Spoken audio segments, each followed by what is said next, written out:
All right. So I'm upset Upset, Rick? Why is that? because we have 128 people who are better at Link to the Past Randomizer than I am.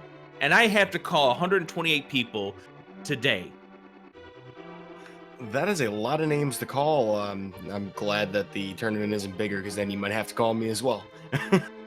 Well, if the tournament was bigger, then I would end up being a little bit in this as well. I'm Adirondack Rick, being joined by Uday. And we have some interesting text on our screen as we take a look at Banta, as this kind of explains a little bit about this process. You see, we just went through an entire stretch of qualifiers here. We had 16 in all. The top and bottom scores were dropped from these runners, and the top 128 scores are now going to be playing in a battle style group, like a mini bracket of sorts. And Banta here is going to be sitting here playing this seed out and drawing names that will indicate who will be facing who in the upcoming section of the tournament. We got some good names in this. Yeah, and speaking to the qualifier process that produced them, nearly 300 people, I believe. About almost 300 people registered, and out of that, only 128 were selected. Their average score based on the top 5 placers in each qualifier, you had to have over 80 as your average, which was an incredibly high score. So we have quite an incredible lineup of people in this tournament. And as you mentioned, group format, kind of taking a hallmark from the way that StarCraft does their thing. The GSL, if you're familiar with their style of round robin, so to speak, kind of like mini elimination brackets leading into the actual main tournament bracket proper. I'm really excited to see how that turns out. So here's how it's going to work out. We're going to have groups of 4. The first player is going to be playing the 4th player, and the second player is going to be playing the 3rd player. It's based on where you finished in the top 128. Each player has been broken into a quartile. The top 32 are in the top quartile, top 64, 33 through 64 are in the second quartile, and then so forth with the third, and then finally the 4th.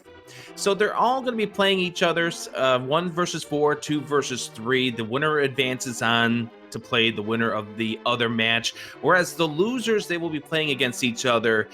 It's a double elimination type of setup here, where 2 players out of that group will be moving on to the ultimate bracket. 64 will be moving on to the brackets. Now, we've just mentioned about how that's going to be put.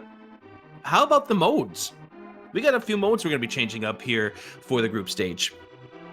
Not only that, but a little bit of strategy involved as well. We'll see our runners have the opportunity, if they lose their first game in their series of 3, they'll have the option in games 2 or 3, depending on how those play out, to change whether or not we're shuffling maps and compasses, open or standard mode. We could choose to change the goal to defeat Ganon, or from defeat Ganon to fast Ganon, or back and forth between the 2 matches. As well as the most exciting thing about this tournament, open tower and Ganon vulnerable crystal requirements from 7-7 to 6-6, as well as, of course, randomized or assured swords, all of which are very exciting options to see, and I'm very curious to see how players will choose to use them. So, Uday, why is Banta the person who gets to run this?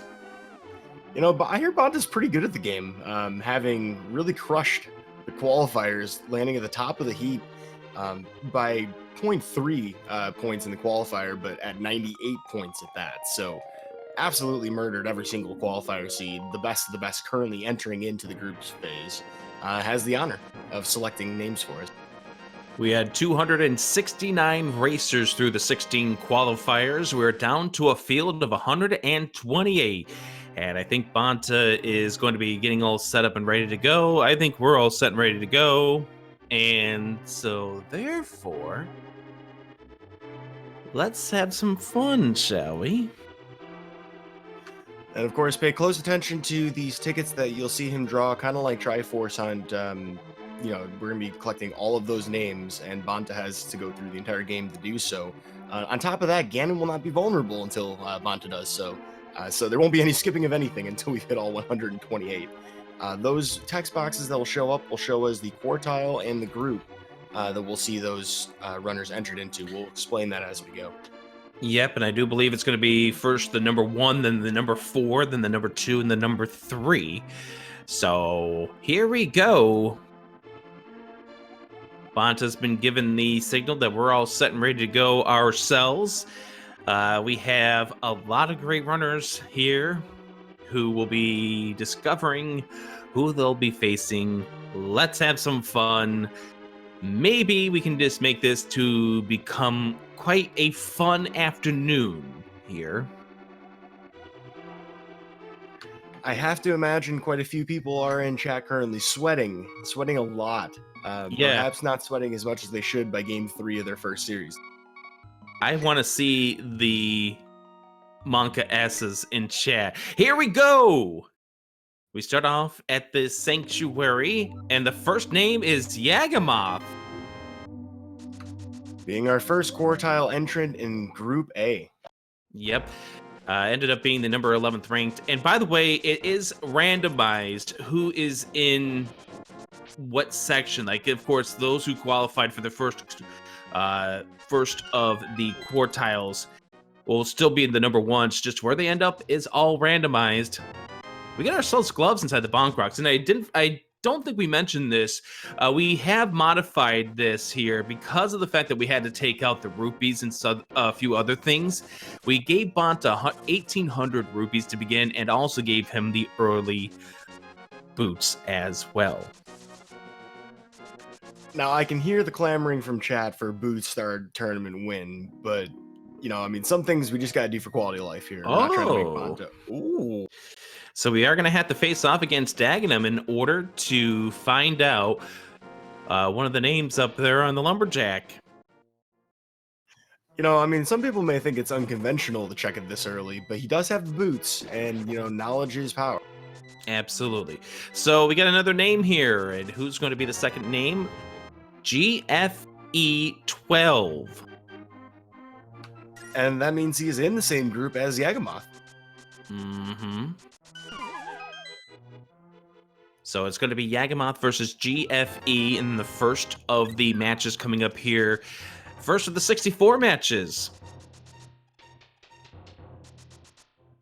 Could you imagine being drawn so early in the reveal show that you can just kick back and then sweat about your opponent for the other 2 picks, and then potentially have those be at the very end? You still got to worry about who's going to be the 2 and 3. Nice use of the bonk rock right there to get himself some bombs heading into Kakariko Village.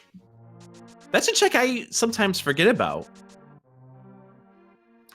And you almost kind of have to find your bombs, knowing that we don't really have that many things in the item pool. As you mentioned, 128 items removed from it. Bombs, certainly some of them. All right, let's get some more names here. And SAG2G is going to be the number 2 seed versus Humbug. That is your matchup there for Group A. Yagamoth, GFE, SAG2G, and Humbug completes our first group. I can see the plotting in chat already, but Group B, the first seed will be Illis. Yep. So Illis being out of the number 25.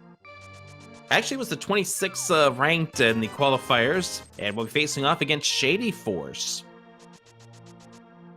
Both of these names, longtime runners within the community, so it'll be an exciting matchup to see between those two. I don't think either of them are going to be happy about drawing each other, to be honest.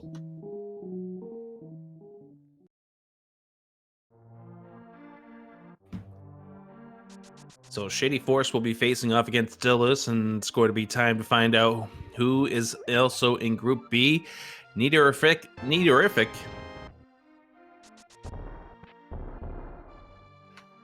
Bonta may have had opinions about that one. Couple of bombs and a bonk.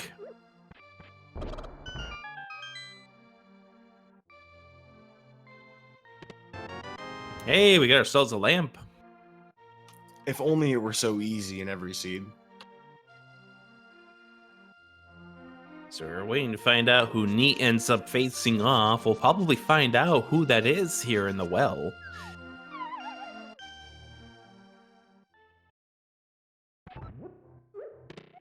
There it is, Shiva Hayes 87. So there's our Group B. We get ourselves the mirror now as we go through the well, and let's see who else we have. Koi, the number 1 quartile for Group C, will be facing off against Titaka. As well as McLagging within Group C.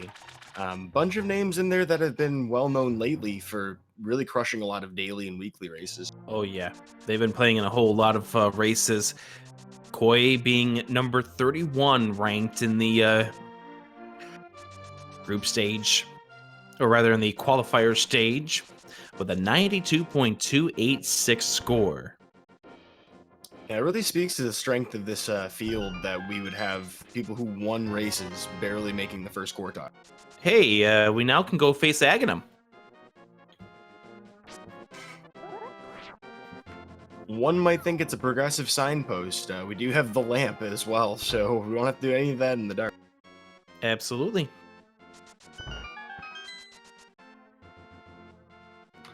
Ordinarily, I might call this a bold decision to do the race game blind, but Banta here probably just going to try and save whatever time, given that you're checking everything as possible.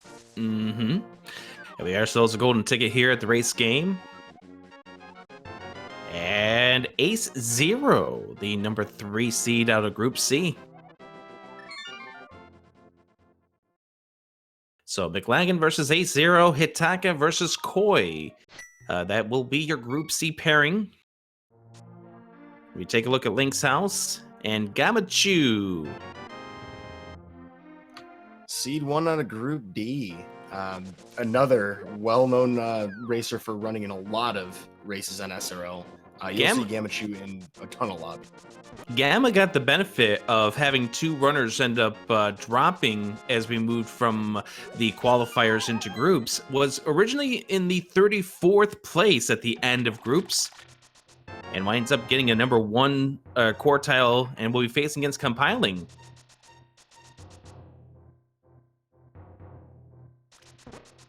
Compiling ranked 106 overall. You raise an excellent point. It's going to be very interesting to see just how much, based on the results of Group D, just how much that seeding changed things, because that definitely changes who will be facing off against who within that group in particular. Oh, yeah.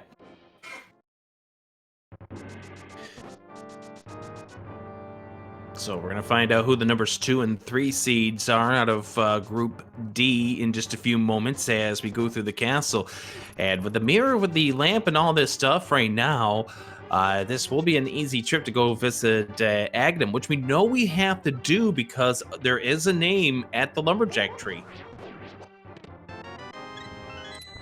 Well, you just gotta love the fact that, as you mentioned, having the mirror, we can do all of the escape sequences very nicely, into going right into the Aghanim sequence, as you mentioned.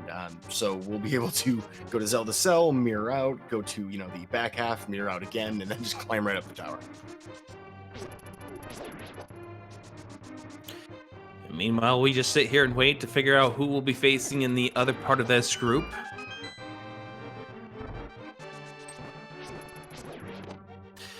Relkin is the number 2 seed in Group D. But the real question of the day is, does Banta 8/? I think Banta 8 slashes. I mean, we could 2-pot. We could even 1-pot 4/, but is Banta, the number 1 racer in the qualifiers, going to pull off the Madman strat? Oh, boy.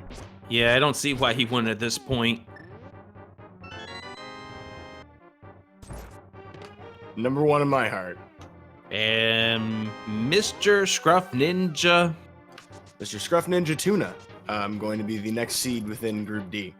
Yeah, he's one of the members of the name is too long, so it gets cut off. But that will complete your pairings there for Group D. 32 versus 106, 62 versus 82 if you're going based on the rank numbers.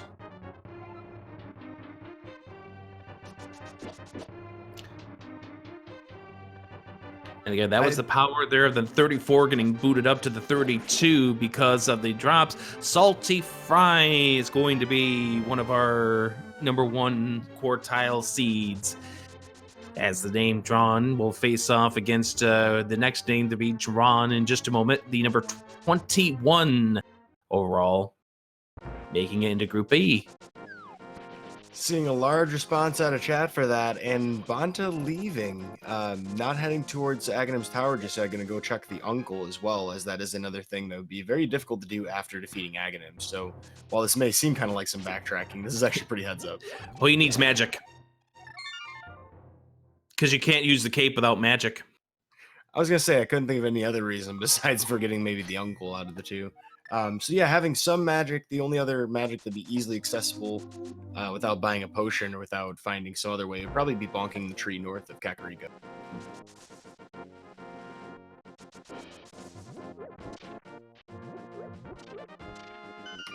I was thinking for a minute that he was going to forget about this too. Chat giving our overall #1 seed some grief for that, but you know, this isn't a showcase of why you're the #1 seed, as the Cutsman's name gets drawn. Mentos Man 8 also drawn for Group E, and there is the key. So it is Salty Fry versus the Cutsman, the 100th overall. Yeah, the #4 seed out of Group E, and Mentos Man will be facing off against the next name to be drawn here by Banta. You gotta love when somebody's name is the Cutsman and they're above the Cutsman.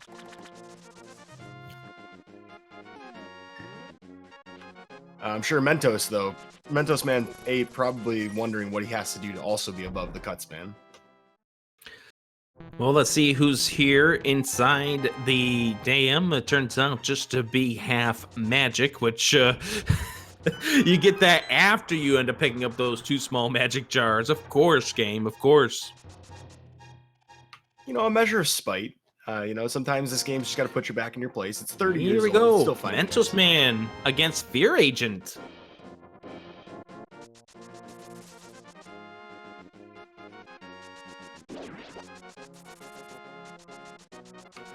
Well, with that, Banta will head on west. Has a cave of Aginas to check, as well as a desert ledge. We'll at least find out if there is a name there, and it looks like there is.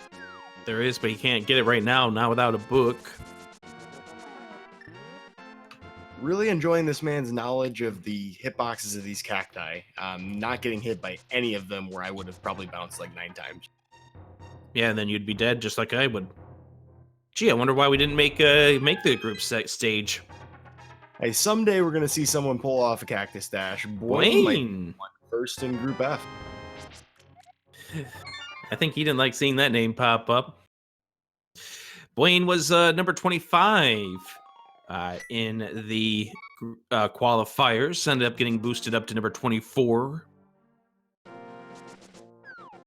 So the next name gets Bwain. I can't tell if these Fs in chat are for potentially being selected alongside Bwain or in recognition of his group. I think it's for the recognition of the group.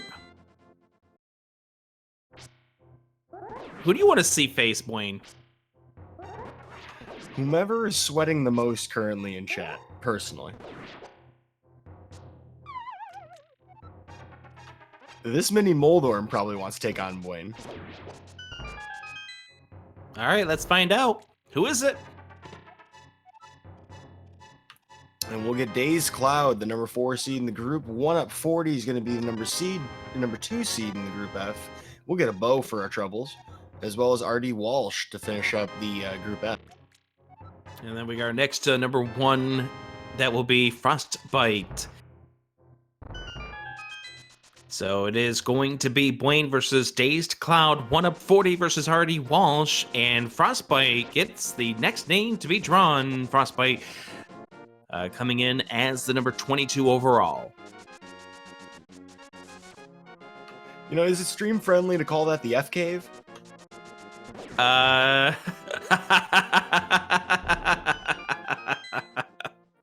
probably shouldn't have asked first. Yes. And we can dig up another name in just a few moments. Who's going to get Frostbite? Now, that would have been interesting if Frostbite's name was in the Ice Rod Cave. That would have been very appropriate for that, exactly. Oh, I mean, but, you know, Bonta's not going to waste any time finding Frostbite's opponent. Going to actually do a water dash. I'm sorry, a water walk off of the Ice Rod Cave, taking advantage of a fall animation interruption, which is a great way to find out that we have an item on Lake Hylia Island. Yep, so there's going to be a name to be discovered there in a little bit as we make the walk here into the waterfall. And it is going to be Ether and Brewers fan JP will be the number 4 seed in Group G to face Frostbite 3030. Definitely a strong matchup to look out for. These two still have 2 more opponents to figure out here, and not one of them on the lead. Hi. Oh, you know what, though? He does have the setup for a splash deletion. He could do that here. Yeah, we probably will see that end up happening here. And so Zora will give us the book. You might want to get that, Bonta. Unfortunately, we'll have to jump out of the water in order to splash delete. Perhaps that may have been the source of the hesitation there.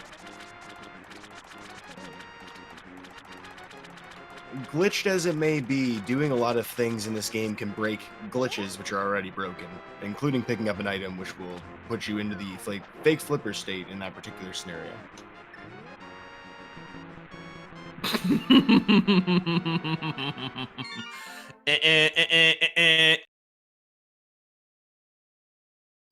For those of you wondering why in the world is he drawing an empty bow, 1 for humor, and 2 because of splash deletion, which in this tournament is a new glitch as far as legal glitches go. You were not able to do this last time around. All of the fancy stuff that we've been learning about Ancilla and basically sprite overloading in this game has produced an opportunity for us to literally delete the splash from when you jump in the water, which interestingly enough, if you have enough sprites on screen, you can do fake flippers where you're not supposed to be able to do fake flippers, like with the screen transition. So Bonta trying to show that off for us, unfortunately wasn't able to, having no arrows. All right, so we still have a couple more names to pull here. And Walther, also in that group as well, and he'll be facing against Cadenza. So we now have our pairing here for Group G. It says Frostbite versus Brewers fan JP, Walther versus Cadenza. That is Group G. Coming up next, Group H.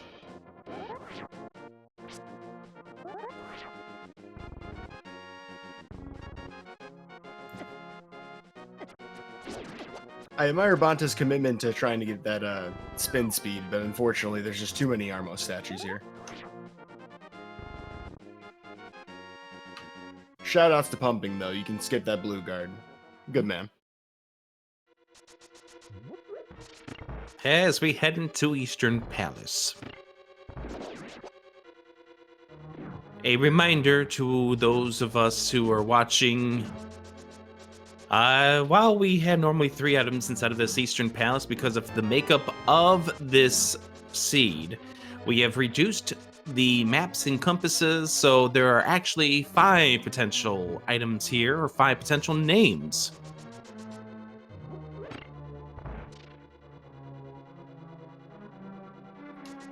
And Bonta's showing off this Eastern Palace in style as well, getting a north-facing quick hop in the first main room with the cannonballs, and also getting perfect cannonball RNG, taking maximum advantage. Our first entrance into Group H will be Korek. I'm sure a lot of people in chat worried now. And we've got a few seconds here to play this out, but Korek was another one of the runners who was benefited by the dropping of 2 potential first quartile runners because he finished 33rd in the qualifiers, but got boosted up to a first quartile seed as a result.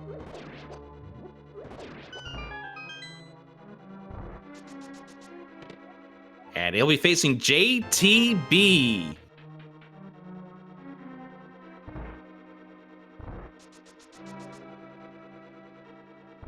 Chat already paying their condolences to JTB. Oof, that is absolutely savage.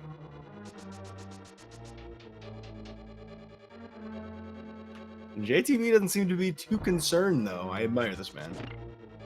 Yeah, I think the Yoshi smug there is a expression of, I've got this.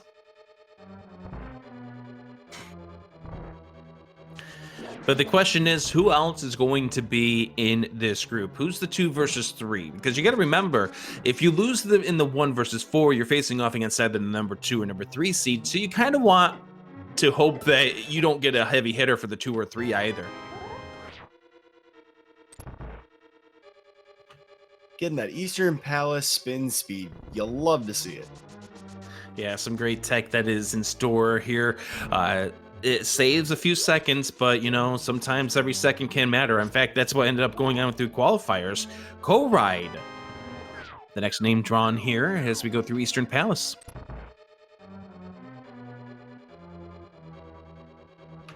Just one more left in this group. We'll find it either on Armos or elsewhere. We could still potentially get another item.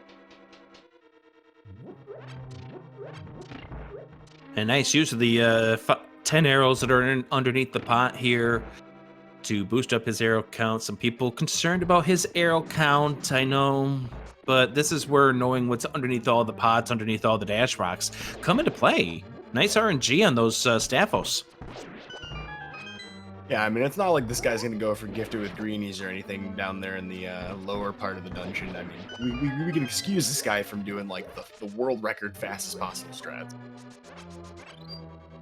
Does get a pretty nice fairy right in the last possible frame of the transition. Yeah. That's also going to save the frames when he ends up finishing this level because he won't have a fill-up. And there's a nice quick Armos kill right there to pull up the name of T-Stew14. So our group H is complete.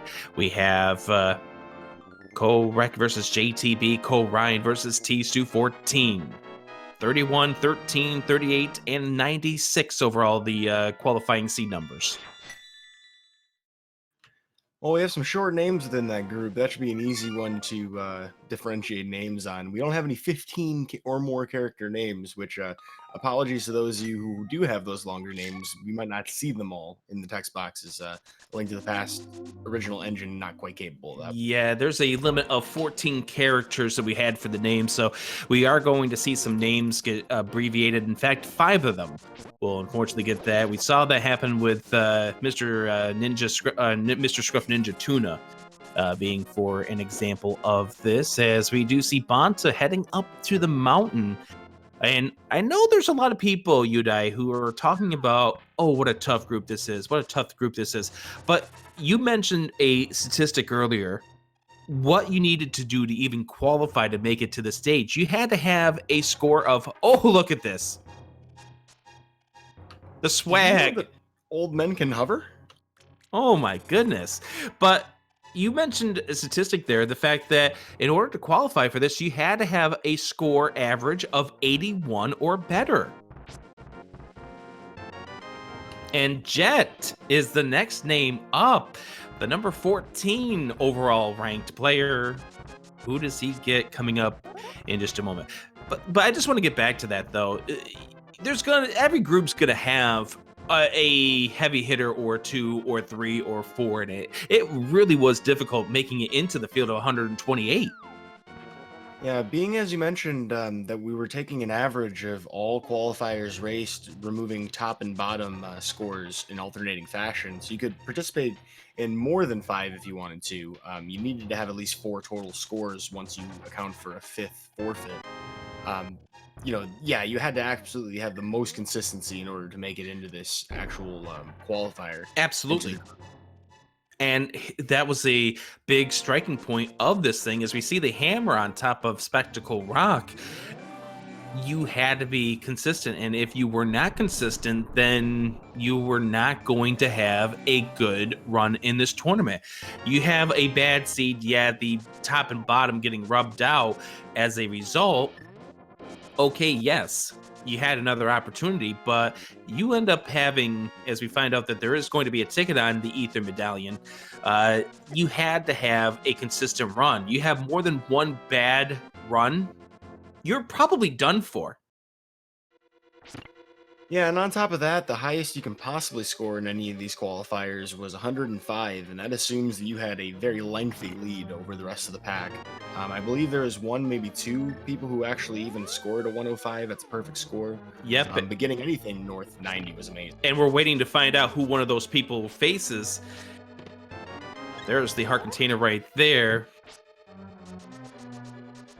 So we wait a little bit longer to find out who faces the one of two that got the perfect 105 score. And then by way of Jet.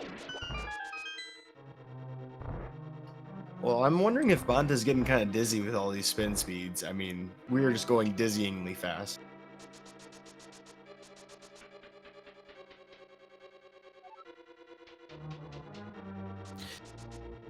Gem is the other one who had the perfect 105 score. We get another heart container here. And we're going to see a bomb jump over here to get to what's in the big chest. And... not without a chest turn attempt or 10.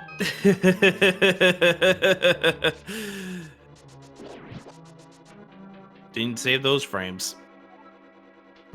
It's a twist to the left or something like that.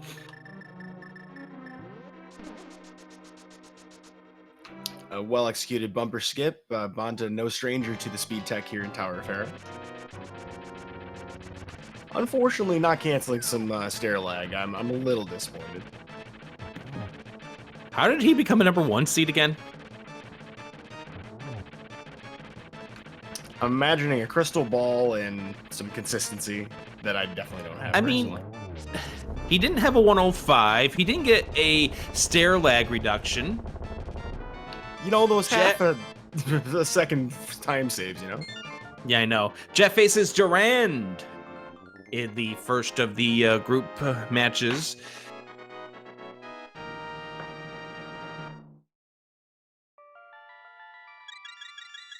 So something about Durand leaving on a jet plane. There's a lot of exciting things going on within this group already. And now the question is who are the other two in this group?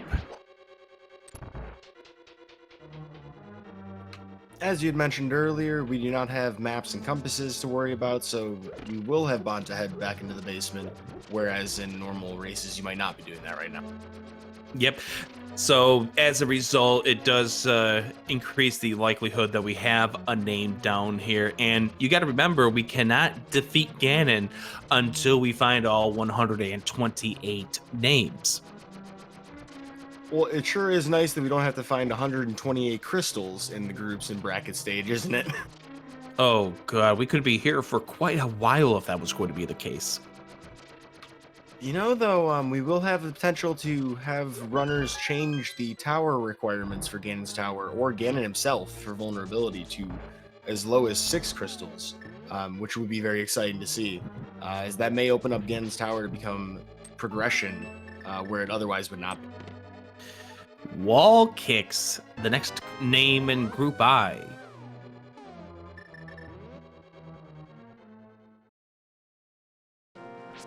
Well, Wall kicks will work, and he does not appear to be happy. Yeah, I can feel a little bit of an unhappiness by the name of the draw here. Bonking into dead rocks. I didn't even see what was up there. It appeared to be a name. Was that a name? I think so. Oh yeah, that is somebody on the island. We have a golden ticket up there. We're gonna have to come back because we know where those Titan mids are. Oh, that's right. That is on the ledge of Zora, isn't it? Yes, it is. As we get ourselves our first bottle with a fairy inside of it here at Spiral Cave. Continuing our campaign up the mountain, Banta will stop on the right side to use the mirror block and check the paradox game for all 7 of the potential names there.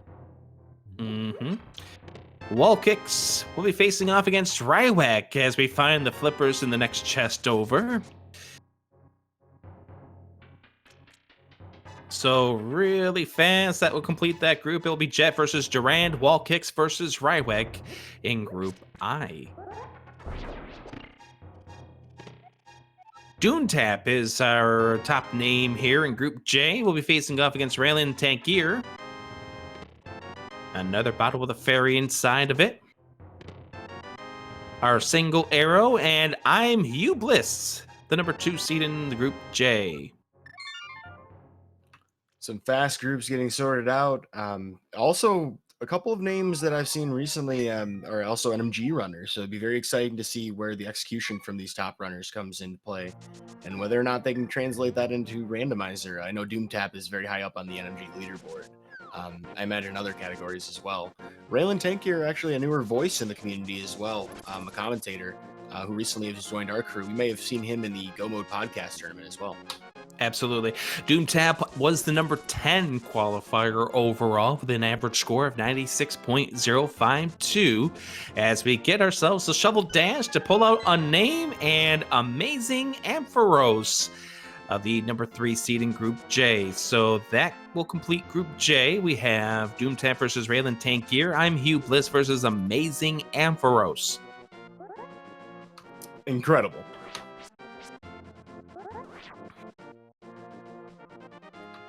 I also admire Banta's Phantom, dash, or I guess Phantom Usain Bolt maneuver there. You would expect Aghanim to be destroyed before doing the actual Usain dodge, but yeah, we will get a sick kid for a name potentially. Matt 7898, the number 17 seed overall, gets the number 1 seed in Group K, and we'll find out who they face off against in a few moments. We're going to get Magic Powder check first. Some quick menu management while you don't have control of links. Smart maneuver. Falling down the hole, you got nothing else to do. Magic Bat, do you have a name for us? No, you don't. You have a cane of Samaria. Bad Albert there, Kane even. So we have to sit here and wait to find out who the next player is in Group K to find out who faces Matt 7898.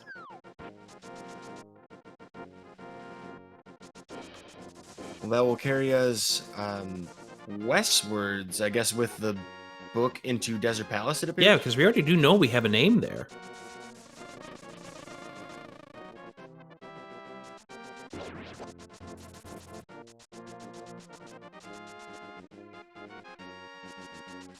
And here is another case of knowing the hitboxes.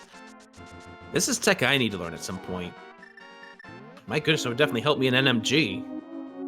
Yeah, getting that water dash earlier, knowing where to line up on the sand for those dashes to avoid the cactus in the main desert area, as well as using a menu buffer to switch to book to dash upwards. All three of which are very useful ways to save a little bit of time on the way here, as this is very slow traversal, particularly if you didn't have boots. But with boots, can be kind of automatic.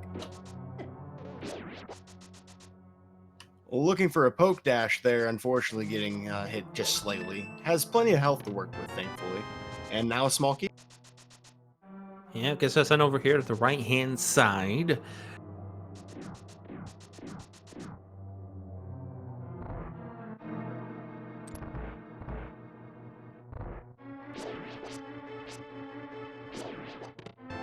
There is our Moon Pearl. That is our Dark World access.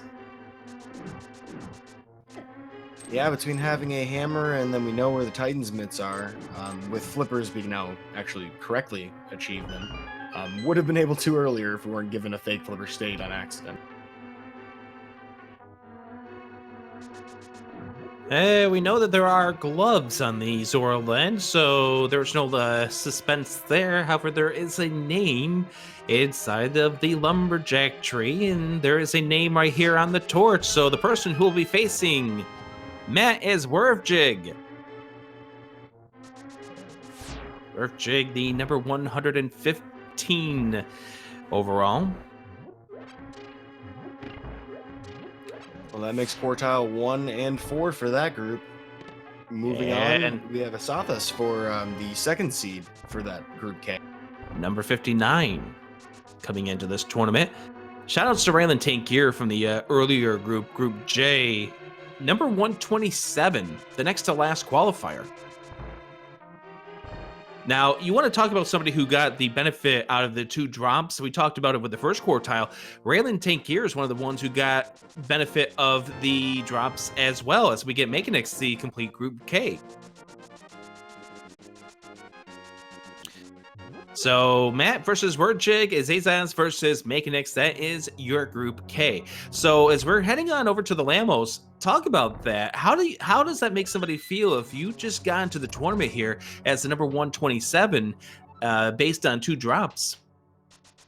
I gotta think no pressure, right? I mean, I did the thing, managed to get in, even if it was, predicated on some other folks deciding against it. But it's better than being in the Challenge Cup, which I mean I'm sure both of us are participating in. So yes, indeed. The thing is that you're pretty much on, I would have to say, I wouldn't want to say borrowed time, but you're playing with house money, I think is the better way of putting it. And that's, you should be feeling happy about this, that you're playing with the big boys here. Yeah, and given how competitive this tournament has become over the years, and the creation of so many tournaments, as you may have possibly seen here in the Speed Gaming channels, folks, you've seen, multi-world stuff go on. We've seen 2v2s, we've seen spoiler logs. There's lots of different formats that we play this in. This is just kind of like the main primary tournament of the community, and to get into this select group really says a lot about your skill as a player. Everybody here has potential to go far in this tournament. And the thing is,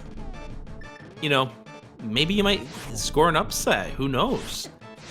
Because even if you don't beat the number 1 seed, you could still win your way in because of the double elimination aspect of the group stage. Well, we do have potential for another name here, as Banta is hammering away at Lam Molis, having a little bit of trouble, but getting through it. And P-Train 24, our number 1 in Group L. Now you're going to see some people sweat, because you know what P-Train can do. Number 27 overall on the qualifier list, a 92.9 on the score. And that says a lot that number 27 is still in the 90s. Yeah, I mean, the scoring, considering there's only 16 qualifiers total as well, all of these people had to have some races with each other in some respect, or very difficult to dodge each other completely. Although it did seem like a lot of people who scored very highly did not participate in a ton of qualifiers. They mostly did so if they had a reason they needed to forfeit, or if they had one score they really wanted to race. But I would say that most of our qualifiers did not do 10. In fact, only one person did 15. Yeah, it takes a lot of agility in order to pull off as many as we did. We're going to get a whole slew of names coming up here as we get ready to check the Hype Cave. So, you take it away. Alrighty, well, our thief friend here at the entrance has our ice rod, so there's no hunt for that today. Our very first name from Group L, taking the L, Divi Signs, will be joining P-Train in the first matchup. We have a Master Sword. Etium will be also in the group, facing off against Hydropower 78. So that completes our Group L with P-Train versus Divi Signs, Etium versus Hydropower. Chat absolutely erupting at the sequence that we have unfolding in front of us. Some people excited about items, some people excited about matchups. I'm just glad that I don't have to be in the position to take an L there, because that group, Group L, has a lot of strong racers in it. We'll get that Lake Hylia Island check as well, as we did see a name there earlier. Group and M. wait, T-Words, the SG Live champion. is the first name drawn up here, as Weighty Words will have to wait to find out who he will face. The number 24 overall.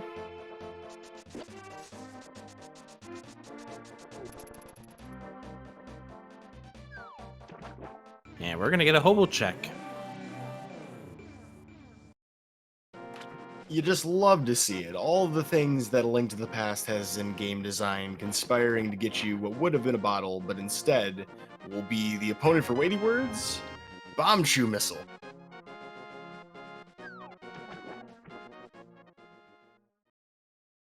Chew Missile, the number 119 qualifier to face off against Weighty Words, and we'll find out who the 2 and 3 in Group M is going to be. Our quest to figure out the rest of the group will take us to the pyramid. We do not have the means to open up the pyramid just yet. We could have come here from Aghanim, but instead we'll just simply take our progressive route through the Dark World to Big Dunka, Group M. Big Dunka, the first of the second quartile, as we get a little bit of an ether showcase here from Banta. So Big Dunka is the first of the second quartile runners here. So probably somebody who's going to be in the third quartile sweating some bullets now. Yes, as a reminder, all of our runners in the tournament do know which quartile they finished within. You will need to find all the tickets, dingus. And if you're wondering why there's a sign there, if you haven't played Rando in a while, we do now have signposts outside of Gan's Tower, Gan's Tower and the Pyramid that tell you how many crystals you would normally need. In this scenario, it's a little different.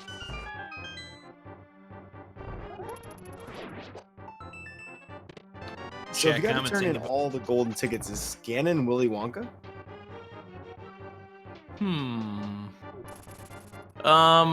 No, just no. I mean, he could be like the festive mode and you have facing, I guess it's long enough. We've already had it here with the golden tickets and whatnot. You could be facing off against Wart. But we're not going to do that. I guess the real question is, what was the better addition there? Midna's Lament in the file select screen for the song, or Willy Wonka as like the random item generator? I mean, both were pretty good.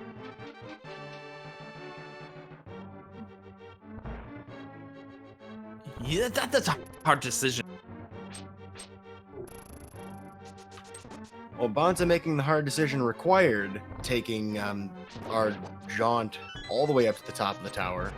We'll have to do this just because we want that lumberjack name. Who, of course, this is not influencing who is selected in which quartile, but we do still need to find out anyway.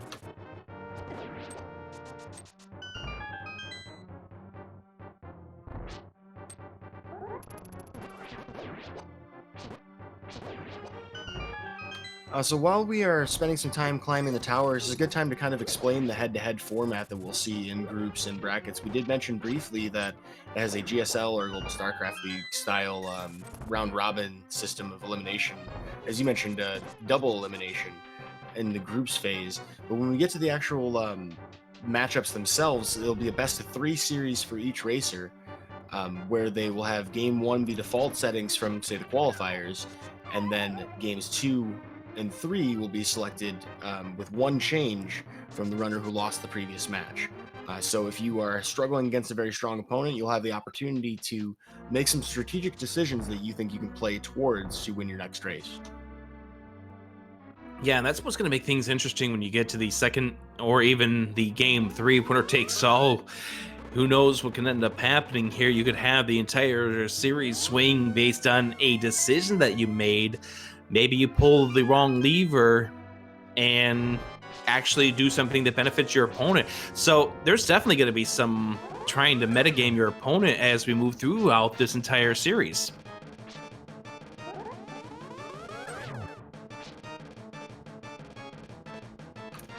Well, no word on exactly what the RNG is here for Aghanim. Of course, in all randomizer seeds, it is consistent the first time through. maximum of 15 blue ball attacks, depending on how that actually plays out. We only need 6 regular reflective shots. If for any reason this is your first time seeing a randomizer, or ALTTP in general. I do admire Bonta taking advantage of the one-time save you can actually have in this fight, which is knocking Aghanim towards the center of the arena so that his average warp distance is shorter. Actually will save some time from that. Yeah, it's just small little things that you may not even think a lot about, but they do go a long way in the course of what is a 90-minute to a 2-hour run. They all add up.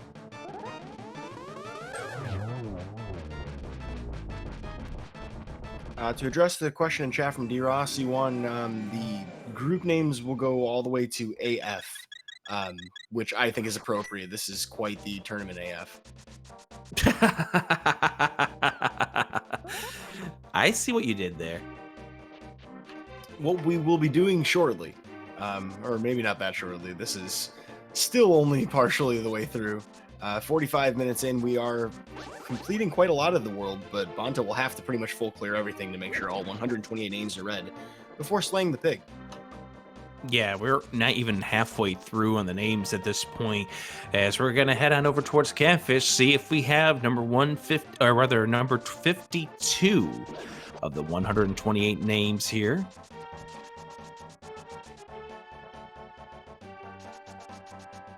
We're still waiting to find out who faces Big Dunka. An excellent quick warp setup for Bonta here, getting ready to head over to the Titans mitts immediately following that. And it's Catabat is going to be. So Group M, Weighty Words versus Bombchu Missile, Big Dunka versus Catabat.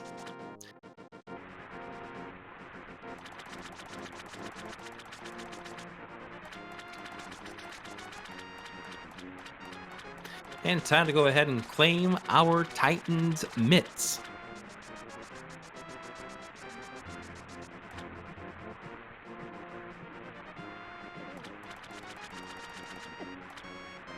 But first, we're going to get hit by a perfectly sniped fireball. You know, Zora is renowned for their flipper making and also their glove making. They're actually really great snipers, though. I mean, that's actually their real trait that you really only see in NMG runs and also group reveal show. Absolutely. Are we going to head for King's Tomb right now? Yes, we are. An interesting choice not to pair this with the mirror for the graveyard ledge, but doing it in very short fashion. Bonta here probably holding off on those Northern Dark World locations for a little bit. Gem. As the first seed in Group N. So Gem, the other of the perfect score 105s. And now the number 4 quartile sweats it out to find out who joins Gem in Group N. Certainly going to be a high value matchup for all of our folks out there watching. Many people probably very worried about this group, and it's kind of in hindsight, I think it's kind of awesome that we're drawing the first seed in each group first. Maximum sweat. Absolutely. So we're going to head over towards Skull Woods and see maybe if the name that faces Gem will be inside of here.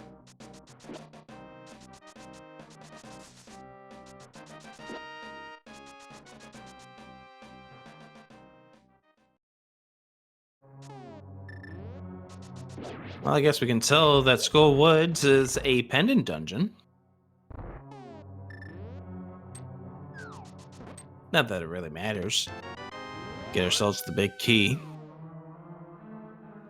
Putting the big key before the carriage, going from the back of the dungeon to the front. No fire rod to check the very back of it, but in theory, we might not need to even do the boss.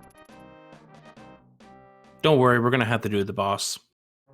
Yeah, I was going to say, we really do have to full 100% this to get all the items, don't we? Oh, yeah, there we go. There's the hover right there. We get ourselves a small key. And I think it's more because I don't think Mothula can drop a small key. Oh, so by exclusion, we're going to have a name there. By exclusion, we may have an item or a name there, but it's guaranteed that we're going to have something there. Because the only key that Mothula can drop, as we get the name who faces off against Gem right there, Runespism. We get silver arrows.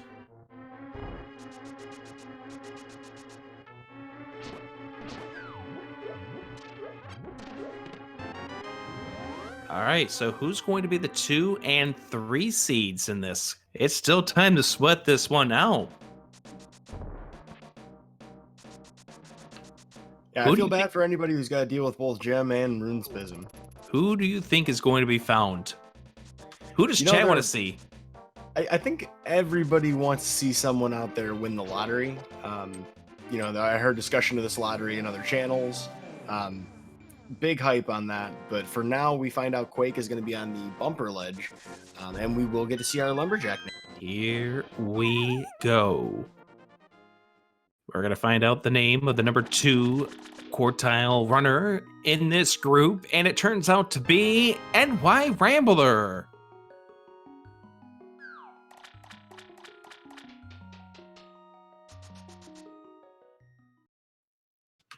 Rambler appears not pleased, having some staunch opposition. However, Rambler, no slouch himself, should have a little more confidence than he's displaying.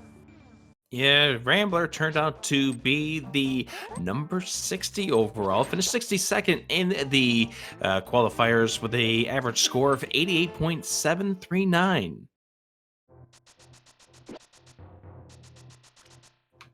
That's pretty excellent. I mean, I personally did not score over 70 in any race, so I do feel pretty strongly about all of these racers. Everybody here has a chance to, within reason, pretty much take a match over anybody else with a good decision.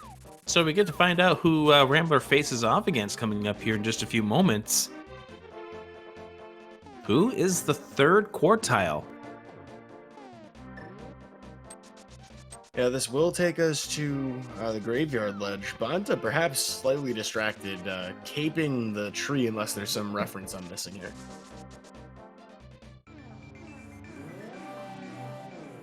Here's our King's Tune check right there.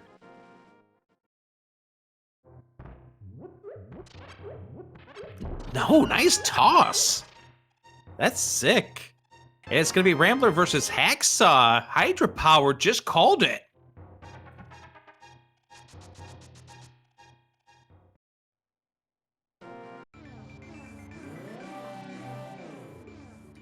I mean, 1 in 128 odds. Pretty awesome. Pretty awesome select. Come on, Hydropower, take credit for it. Take credit for it. Gem versus Runespism, NY Rambler versus Hacksaw. That completes Group N. So who is going to be the number 1 seed in Group O?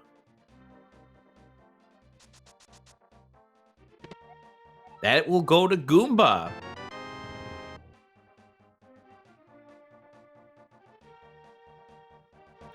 Three names left for Group O. People considering the oh my reaction, channeling their inner decay, I imagine. Goomba will be facing off against the Big Key. The question is, will it be ironic if Goomba ends up stomping the competition here? Well, he's going to be facing off against D Demolisher. So it's either going to be squishing or demolishing the group. Do we have anybody in the qualifier named Fireflower? Come on, we can keep this rolling. We need to. Quick, somebody change their name. But under 15 characters, Zyrak. Zyrak, oh boy. I do like Zyrak's placement being so close to his Zazax. Absolutely. So far we have Goomba 90 versus D Demolisher for Group O. Zyrak will be facing off against the next name to be drawn once we get done with all the fun that is here at Thieves Town. Is it tactical bonking or is it RNG manipulation for Hellway? I can't tell.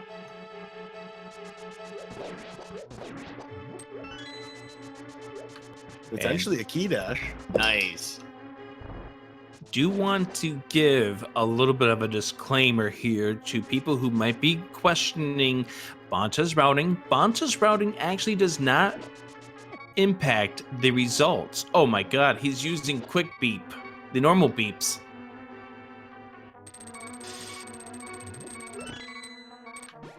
Just trying to ensure our suffering, you know. I mean, he already knows that everybody's watching in anticipation. You know, why not feel that tempo really push you along?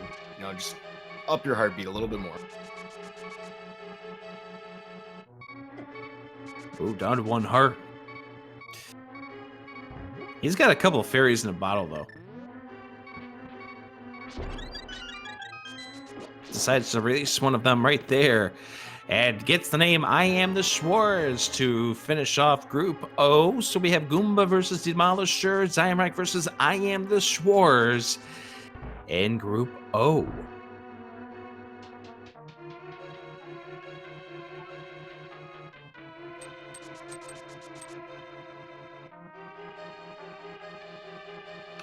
Well, this will take us into the basement of Thieves Town. We have everything we need to finish up everything that's left in the dungeon, and thankfully don't have to worry about a weapon for blind. We will have the opportunity to get at least 2 more names out of this, potentially 3. What name do you think is next? Group P. Well, we didn't get P-Train for Group P, which is unfortunate. Though P-Train may weigh in on that eventually, whether or not that was a good thing. We do get Hitsuyen Elite, The 1337. number 2 seed in qualifiers, 97.974. And no key in, therefore, we know that is in the big chest itself.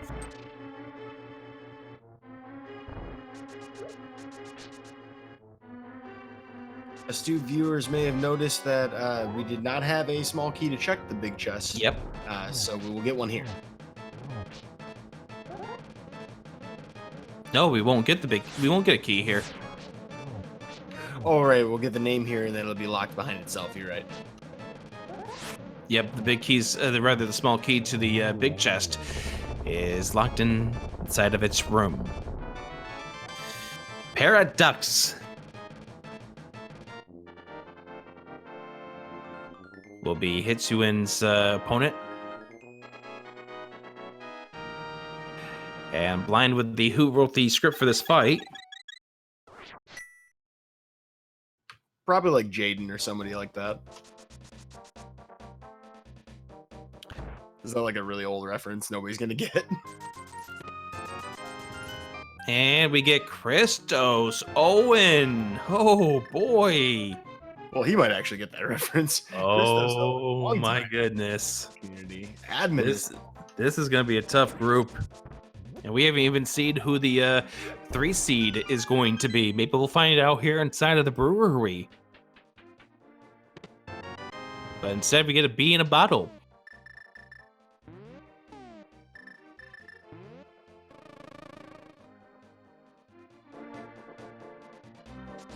Releasing the bee, not content with that. We'll be moving on as well towards Dig Game, going to take care of that before wrapping up the rest of the overworld here on the west side. How many digs? 7. 7 digs? I'm gonna go full 30 here.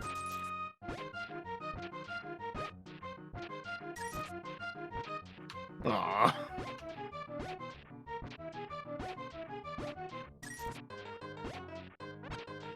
Trending towards your choice. Look at him dig, though. Never in all of my days of dig casting have I seen such efficiency. Jay Coper! Ouch! Hitsuin, Paradox, Christos Owen, Jay Coper. That's your Group P.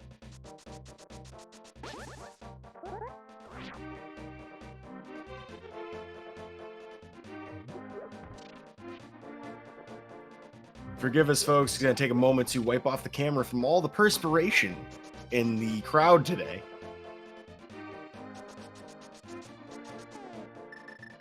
Who do you think is the next number 1? Our next number 1. Well, we're gonna find that out shortly from Peg Cave. Take a I'm guess. guessing Yoshi. Well, we'll find out. Is there a ticket here? Yes, there is. It's Andy. The man, the myth, the hoverer. Randomizer tournament winner.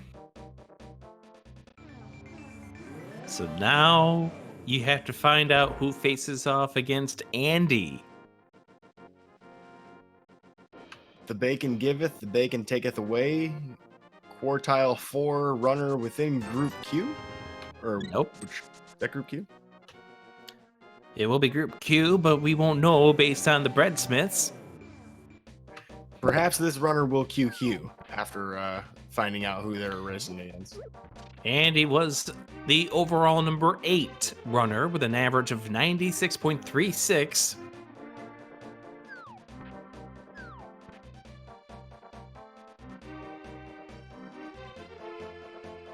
Bonta opting to take some very efficient overworld routing, taking that purple chest all the way to the Thief in the Desert, making sure to check the mirror locations along the way as the once named Cave 45. Here we go.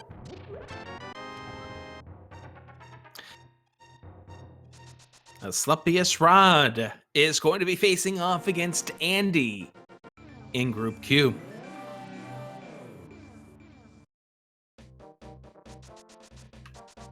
I have not seen a reaction yet in chat from Asclepios. However, we do have quite a lot of people who are either hype about this or worrying about their things being busted. We have Zero Rush also in that group, another huge contender.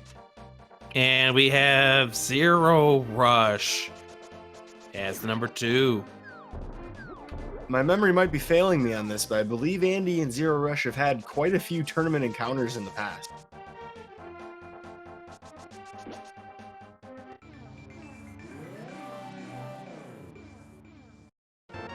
And Bonta showing us another weird thing that we've discovered in the game recently. Fat Boy Bowl 300 going to be the name drawn from the invisible purple chest. So we have Andy, A-Rod, Zero Rush, Fat Boy, Bull 300. That is your Group Q. We're running out of number 1 seeds. Who do you think is going to be this one's number 1 seed? I'm going to guess Ninban. Ninban, huh? At some point in time, you'll get one of these right. Yeah, I was gonna say, like, I'm just glancing, like, who haven't we seen yet?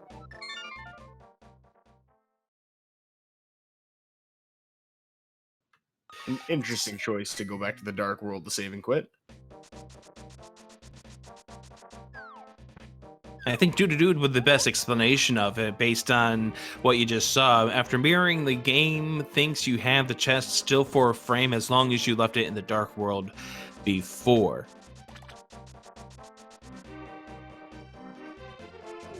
Yeah, and for those of you who haven't been, paying close attention to the randomizer, if you're tuning in to this stream for this tournament, the Racing Council, where we kind of derive a lot of our rulings from for tournament rules as well as racing rules. Of course, the admins of this tournament will have their final say on things. We're generally trying to follow along with that. Things like this new chest glitch, splash deletion, all of which have been ruled upon recently. You can find a full list of what's currently legal in the tournament based on the Racing Council channel in the Randomizer Discord. Seed 1, Ganon's going wild.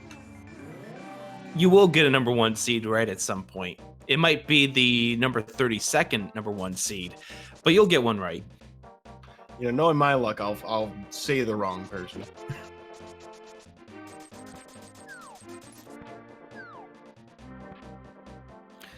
So whoever Ganon's Gone Wild faces, their name will be found here in the Palace of Darkness. And quite a few names. We'll get at least an entire group out of this dungeon.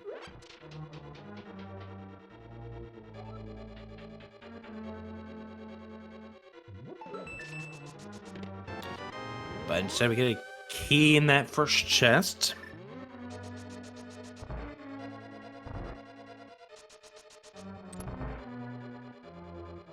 Now, By the way, better Gan's runners got- than I can definitely count their keys using this knowledge, but you could definitely get yourself locked out if you didn't have the bow in this scenario. And people will check this dungeon based on what they find in the first few chests, knowing the logic much better than I. We've got ourselves a hover here. By the way, Gan's Gone Wild was that nice number 69 chest. And we have a fall. We're going to try this again.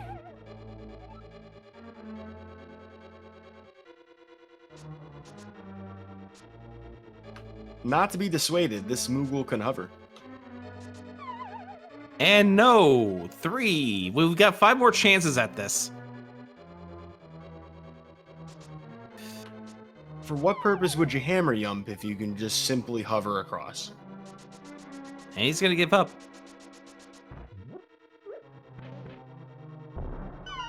And he's the number 1 seed. We haven't even drawn his name yet. Are we sure he's in this tournament? Yeah, we've not seen the Bonta yet. And I'm wondering if Bonta even knows where Bonta is. Well, we know where Apathy Duck is. 4th seed within Group R.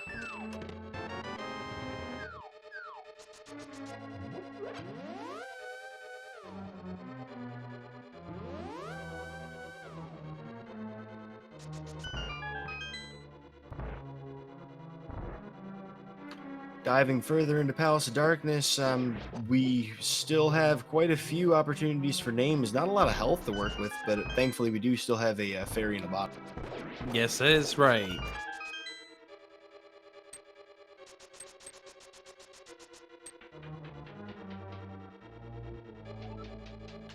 Bonta hoping to avoid all of this back and forth with that hover, but will unfortunately still have to come all the way through. And so we get ourselves a couple of keys here, and we will make our way over towards the back. Nice use of the cane right there. More tech I've got to learn. I'm not much of a golfer, but that was a hole in one.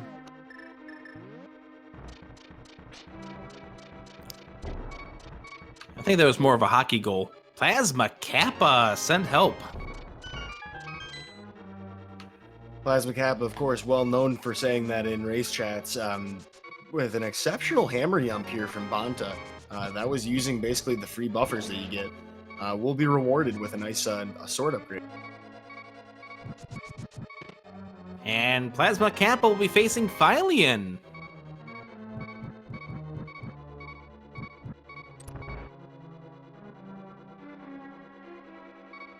Phylian claims to be help, so this may have actually worked out.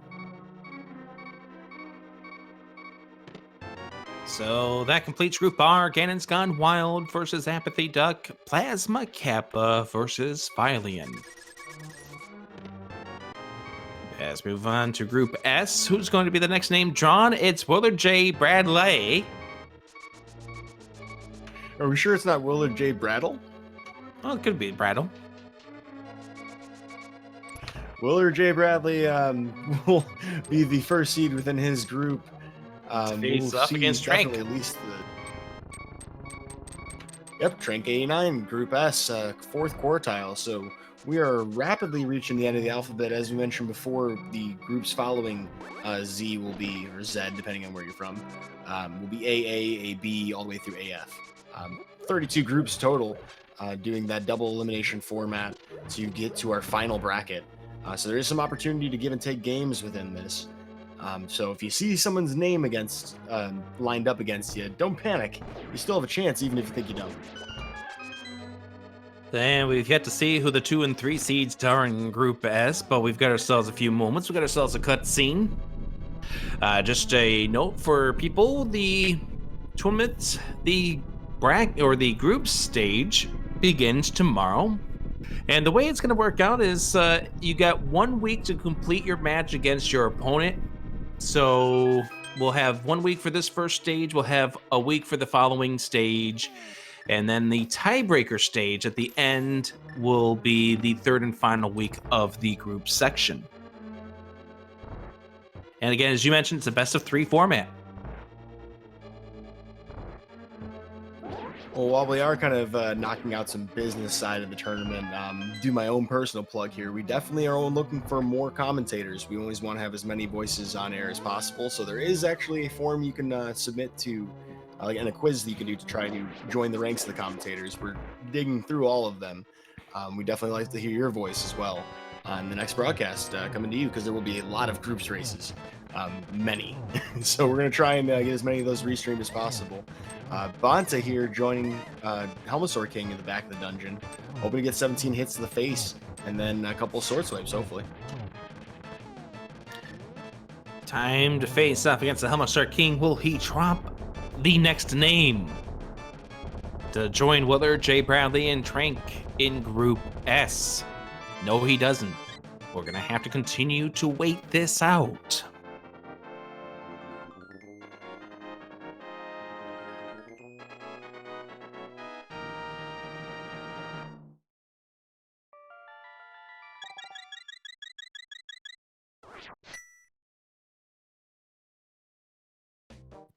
That'll finish our Palace of Darkness. Our Eastern Palace also done, so we are done with this part of the world. We'll mirror back to get a save and quit, it looks like.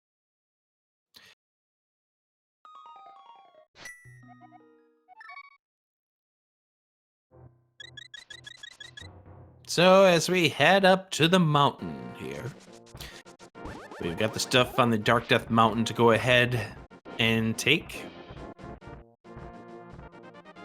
We also have a floating island that we can find a name on. We also got that Ether tablet that we can pull a name from. Yes, he did actually check earlier, Bonta, to make sure that there was a name there, and we didn't have the Master Sword at that point.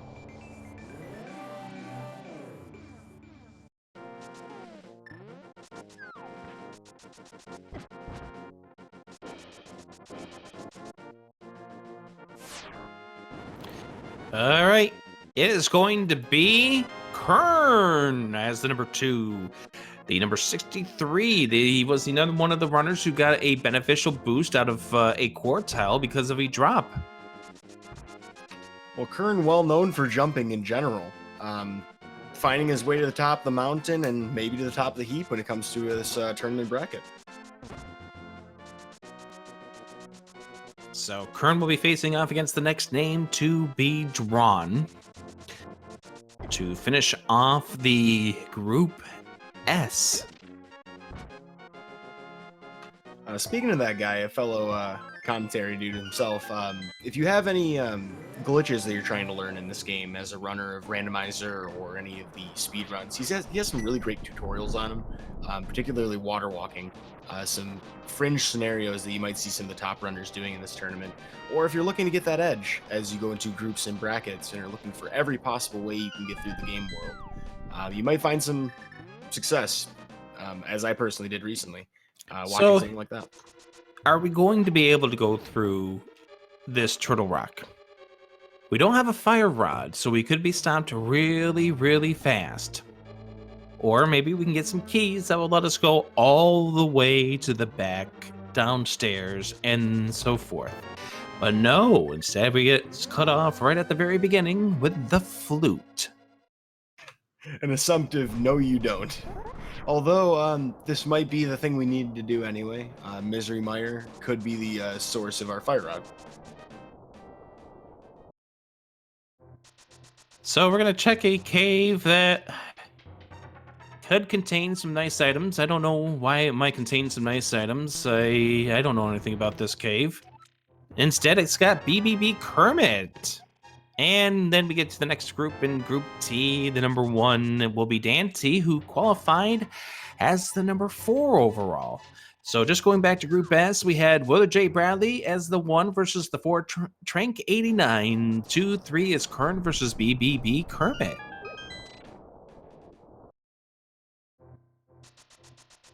Bringing us to Group T, I believe you said?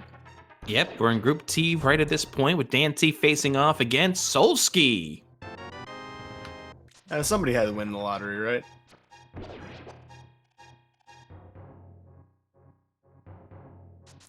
We will get a hover attempt out of Bonta as we try to round out the rest of Group T. Some bonking to get back to the middle platform. This is a pretty very difficult hover. showing off, really. Almost. Bonta's hand has to be hurt. Yeah, I mean, he's definitely tried a whole bunch of hovers throughout this entire affair.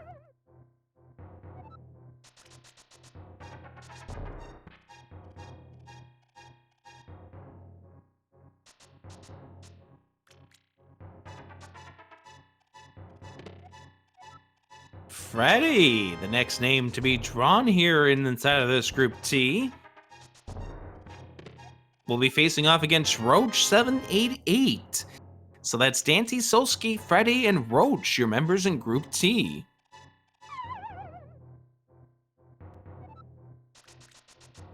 Have to admire Bonta's persistence for doing Hookshot Cave hookshotless. So who's going to be the next number 1 seed? Act Boker? How about Blue Male? Jump the gun on that one. All right, Ack will be on the floating island. I'm calling it. Gotta get at least one. We'll see. You're 0 for like 8 at this point. You miss all the shots that you don't take, but you also have a better average if you don't take them. That's for sure. As all right. People who took like 7 or 8 qualifiers like me. Yoshi is the number 1 seed in Group U.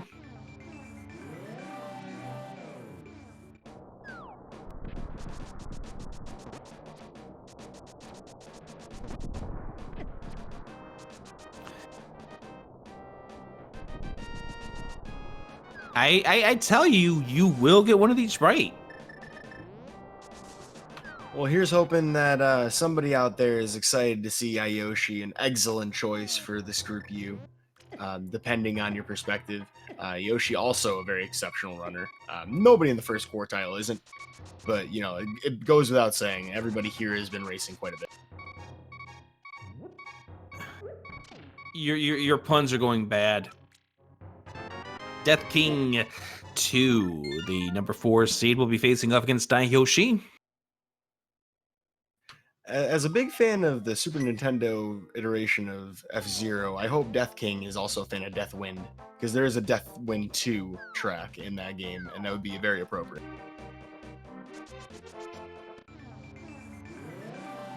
Okay, that's it. I'm out of here.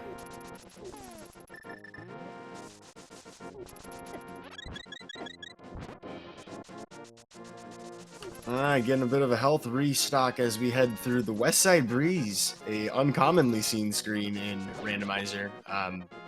Although a very valid counter strategy to fake flippers if you're doing an NMG run. Bonta will head towards Kakariko Village. He's got to go activate his flute. Then head on over towards Myers Shed, where we'll probably find our number 2 seed in Group U.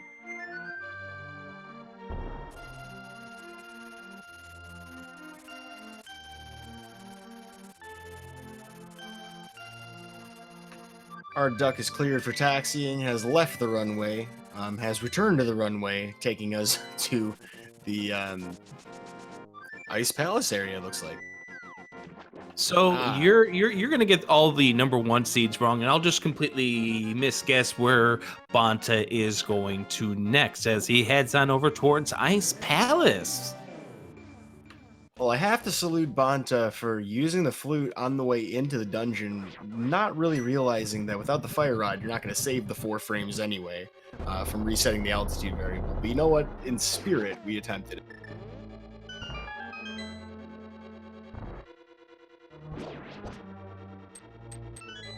Pulling out the bombs already, having complete control over what you're going to be doing next.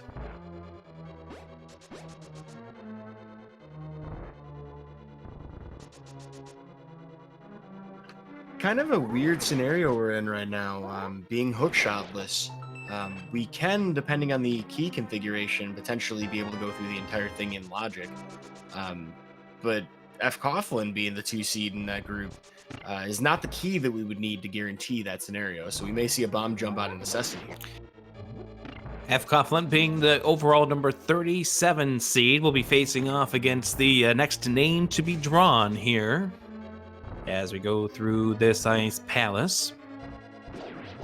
Moving quite along here, and Banta misfires the bomb, almost blows himself up. Good maneuvers there to get himself out of the way of the bomb blast.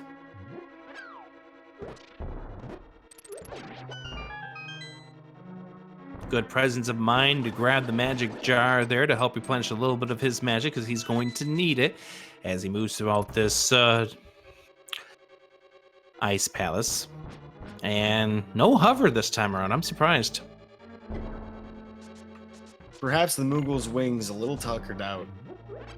After all the hovers he's been trying to pull off.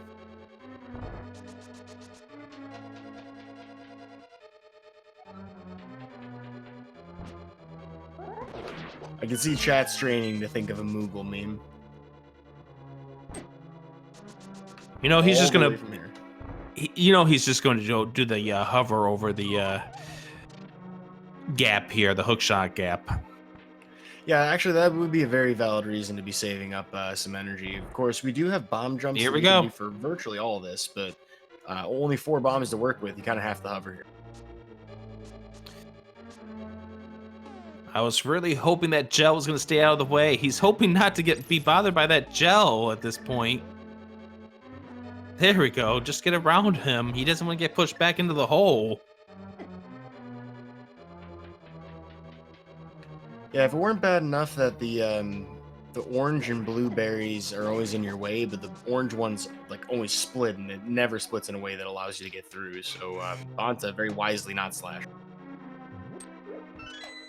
Still waiting to find out who F. Coughlin will face.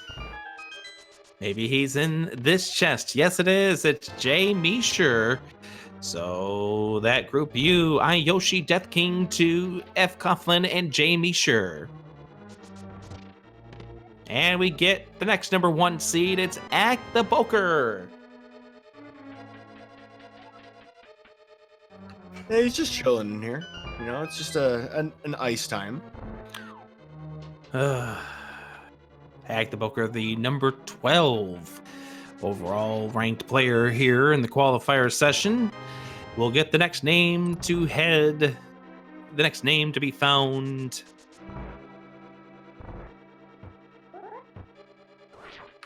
And Nice. an excellent spin clip.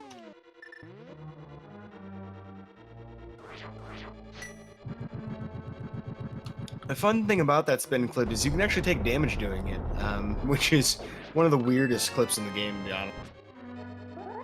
Setting himself up to bomb his way across the hole, so he can get to the iced tea chest without having to go throughout this great fun house of Ice Palace. Yeah, one of about 13 million bomb jumps you can do in this dungeon if you're not a god with hovering, which he apparently is, but, you know, probably has a sore hand at this point. And Lack Act the Attack Boker will be facing off against Lack Attack 24, who came into this tournament after doing some experience in the SMZ3 randomizer tournament a while back. You know, one thing we're seeing from a lot of runners is a lot of cross-game discipline. Black Attack also well known for other games out there that are speedruns. We also saw F. Coughlin, Fred being very well versed in Zelda 1, as I'm sure you're very familiar with. Oh, yeah. So we're seeing a lot of talent in this sport. And that is also a runner who is very well versed in the NMG. And we get Megawatt as the other side of that bracket as the number 2 seed.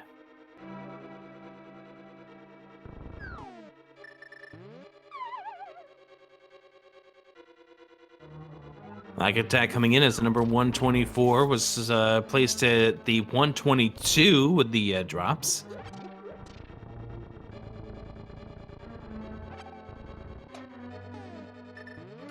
The rest of the group mates patiently waiting, probably going to catch a cold staring for this name.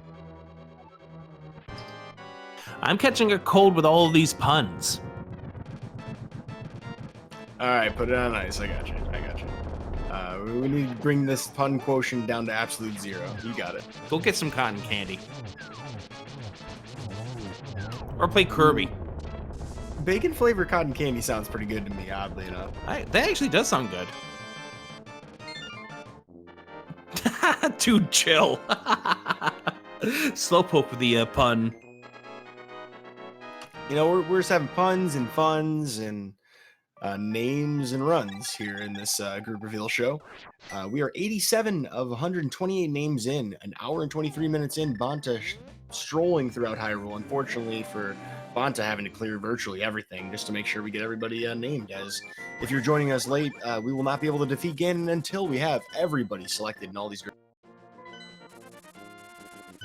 Now we're heading over to Meyer's shed. Who's hanging out in Meyer's shed?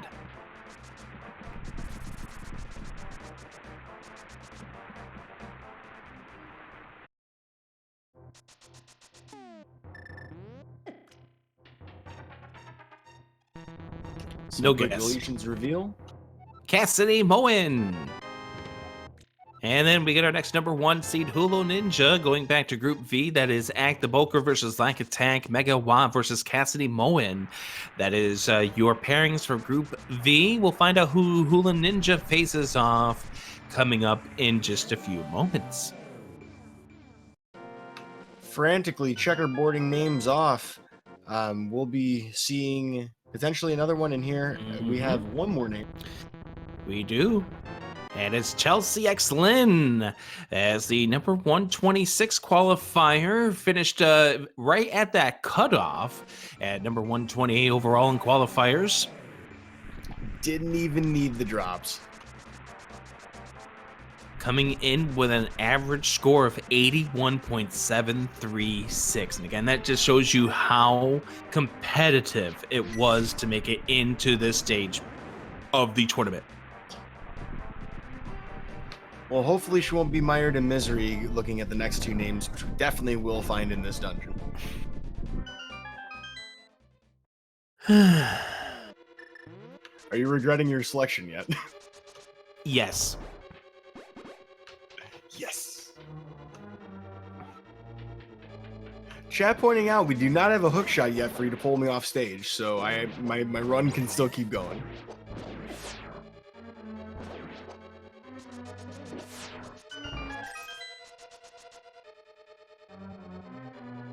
Banta choosing to put this one on ice in the first Meyer room.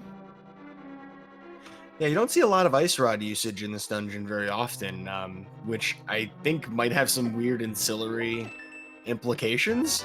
Not sure yet.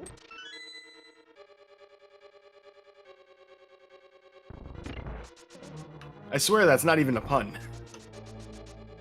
But I really don't know which slot the ice rod uses, so we may or may not actually see some spookiness in this dungeon completion. We will see. Here's some spookiness.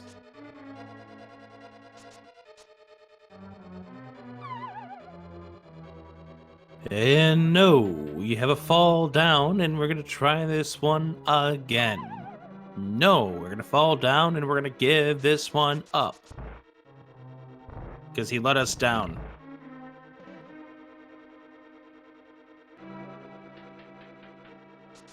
Well, not one to drop it completely will continue throughout the dungeon.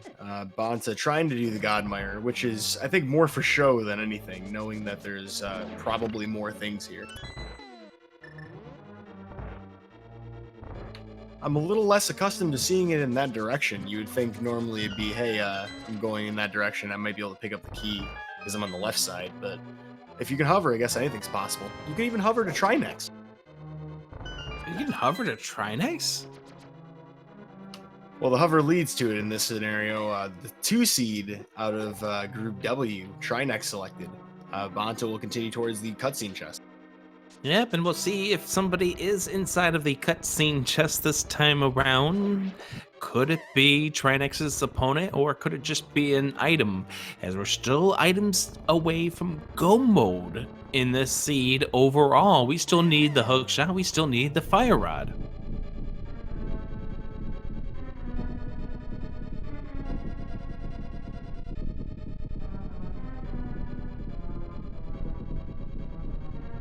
$37 names still to go. As we saw chat hypothesizing it earlier, finding a fire rod here would actually be really mean, as we would have needed to go to Turtle Rock first. Instead, we find an Emo Saru.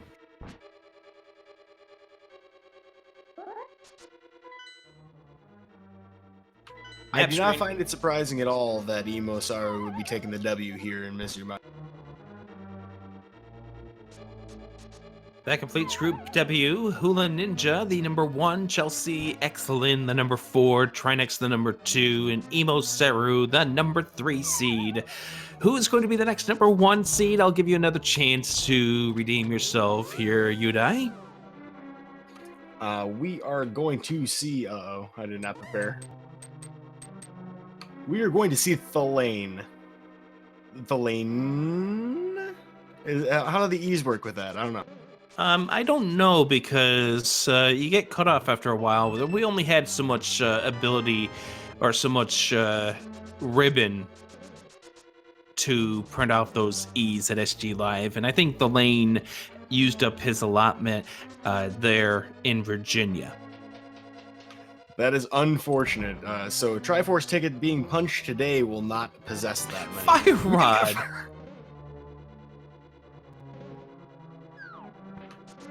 I hear you're not supposed to blame anybody anymore because Hazarabad is like, in replacement of that, but Sinak, that one's on you. And so if we have another name inside of this dungeon, it is going to be at Vitreous.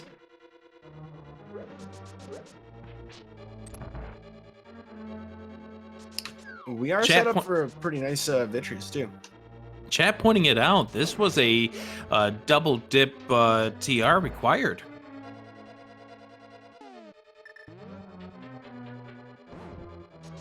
Oh, we get a backup spooky setup. Okay, so Banta just voided a Kana Samaria block, and we'll use a different setup that uses a dash buffer. I'm actually not sure on this. That may or may not be something completely different. There are so many different setups to this thing that I don't even know what we're going to be seeing right now. Yeah, this is the original setup. This only allows you to skip one room, which is the next one, which is the biggest time save. You have to do a dash with that fire rod shot and hit the anti-fairy while scrolling the screen up. Unfortunately, he misses it because of the stealth mode. Yep, now he's just going to choose to use his one lone bomb. That staff host decided to play some tackle football right there.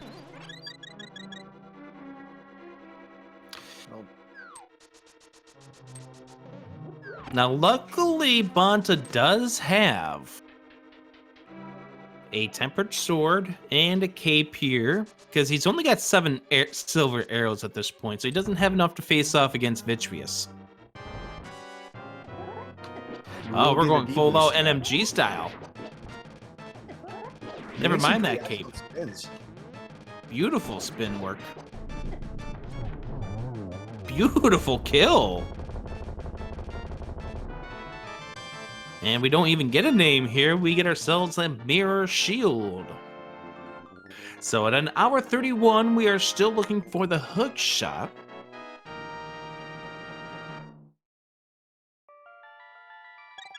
Yeah, that's pretty much it. And we're also looking for another 26 names. Or sorry, 36 names. We will definitely find a fair few of them in Ganon's Tower. In the meantime, we still have to consider both Turtle Rock, Swamp Palace, and Skull Woods, as the Fire Rod we just picked up now gives us Skull Woods, which appears to be where Banta's heading. Oh, we only saw, what was it, 1 item here in Skull Woods, so we know that there's 3 more. Yeah, as you mentioned before, this is a whole bunch of things being replaced in the item set, particularly maps and compasses is the biggest culprits, as well as a number of regular pickups. So a lot of the dungeon count's not the same as what we would normally expect.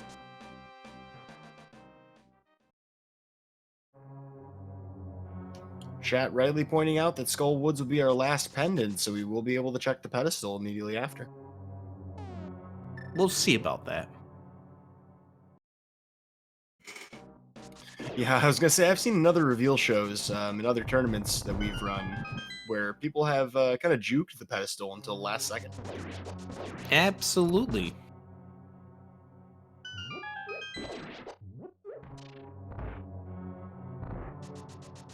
All right, well, he gets the key dash. Does he have an excellent mummy hellway?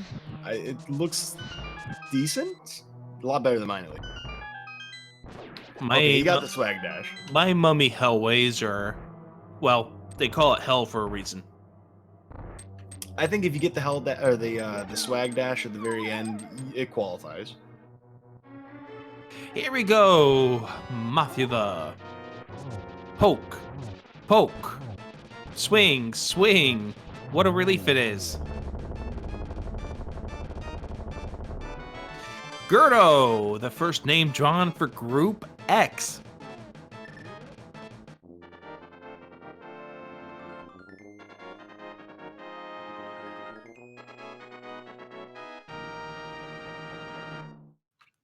Gerdo apparently not approving of the location of his name.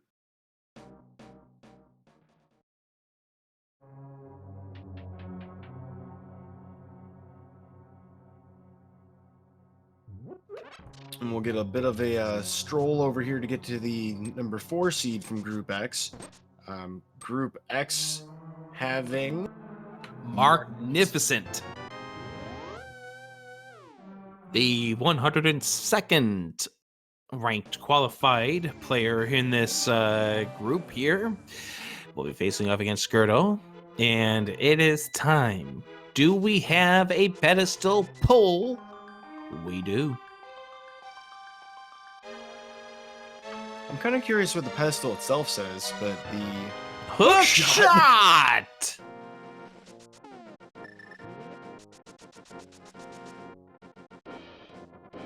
well, that will pull us into go mode. Banta needing just names at this point. So just wow. Didn't we have a hook shot on the pedestal in one of the qualifiers?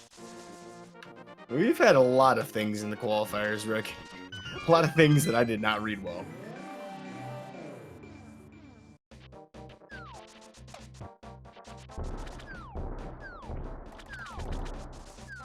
Well, I think that makes us in groups mode, actually.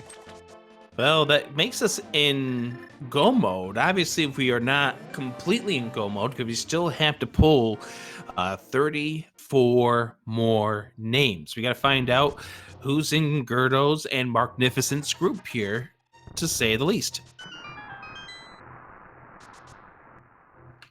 Wow, pulling off a really risky dash to get around that anti-fairy. People practice that room a lot to try and do that. It's a very minor time save, but it sure looks nice.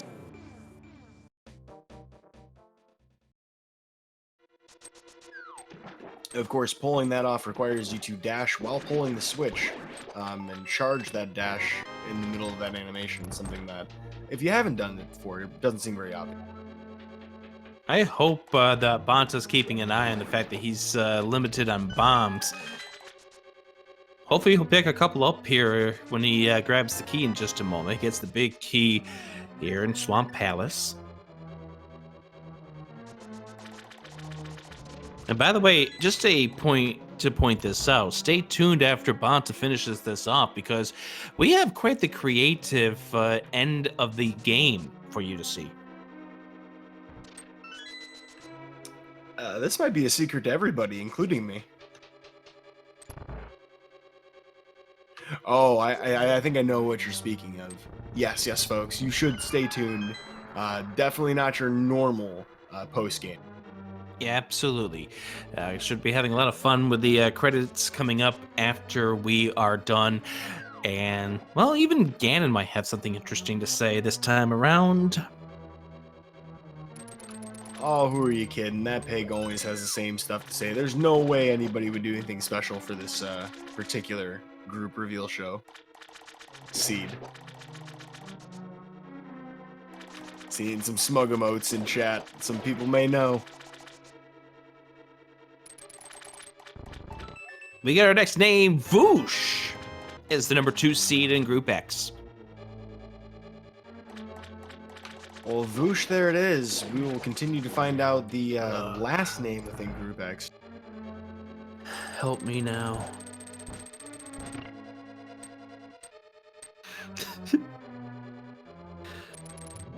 Doesn't drown the key. That's good.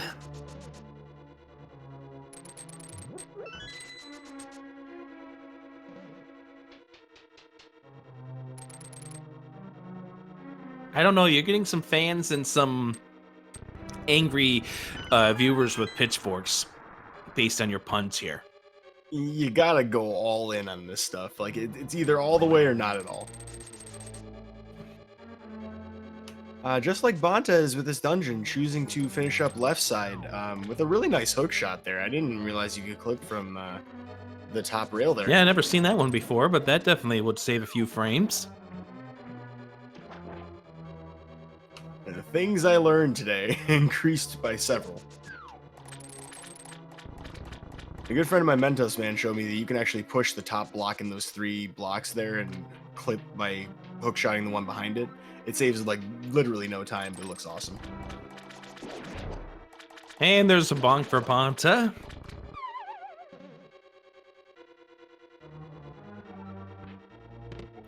And Dr. Martio will complete the group here.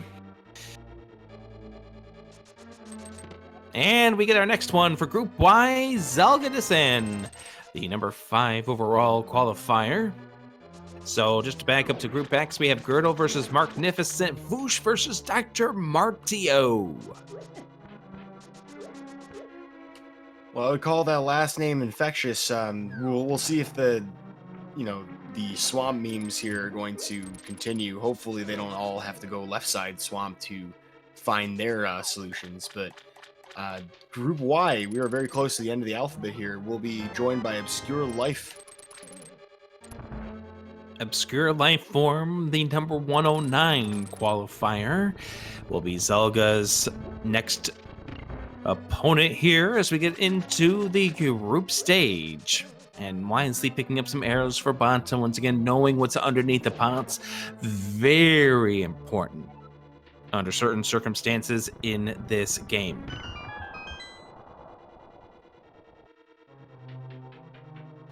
Still a couple more names here in Swamp Palace, as well as the opportunity for a fast kill of Argus. We'll see if Banta can pull that off.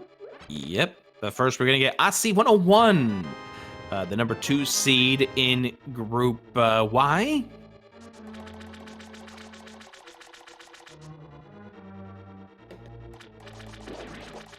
And AC will be facing off against Chloe Prower, who just missed the cutoff. It was in the 3rd percentile or the 3rd quartile at the number 65 position. So who's going to be the next name drawn?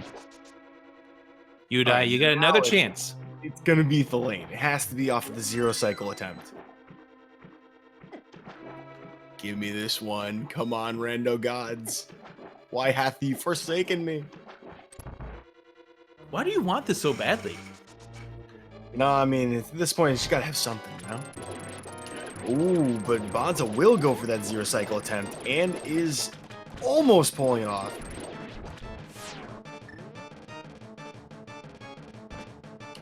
Very close. Missed with the arrow.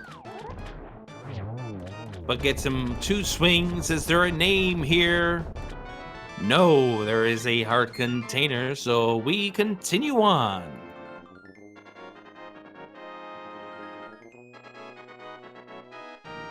Really want to salute Banta for going for that 0 cycle. Arguably, the most difficult fast kill strat in the game, bar none.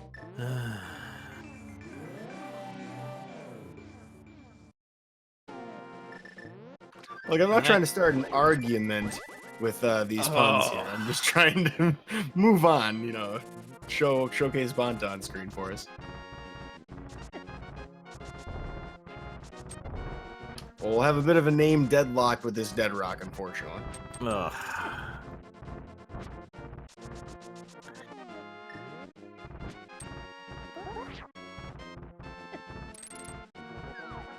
What was this I is thinking? Mountain. Rick, I don't know what you're thinking, to be honest with you, but I appreciate it.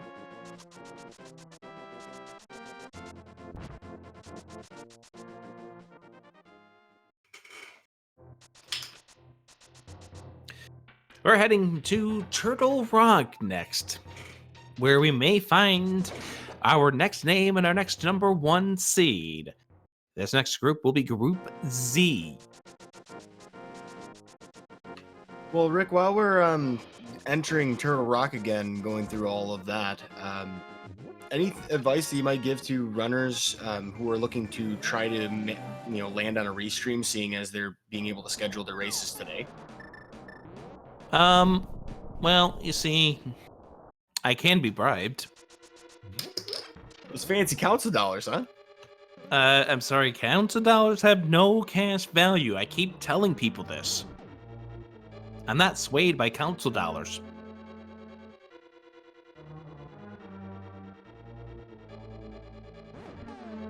Sword upgrades? Okay, sure. I'll take a gold sword to begin the game. You can stick with fighter sword for an hour 90 or an hour 30 minutes. Crowd control tournament win. Not really. You see, We're certainly not gonna get a crowd control win means that I'm going too fast. Yeah, that's the tough part about that. Although we have seen a lot of speculation from folks about a potential multi-world tournament, particularly the 2v2 format, seeing as that is an upcoming feature that will be released in full on the main Randomizer website. So I think a lot of people are excited to see that. And this is kind of the appetizer for that main course for some folks. Although I personally think this is basically the big show for the year. Still waiting for our next name, our next number 1 seed. Somebody telling me that they've already dispatched Ack after me. I'm not worried about Ack. Thank you, though.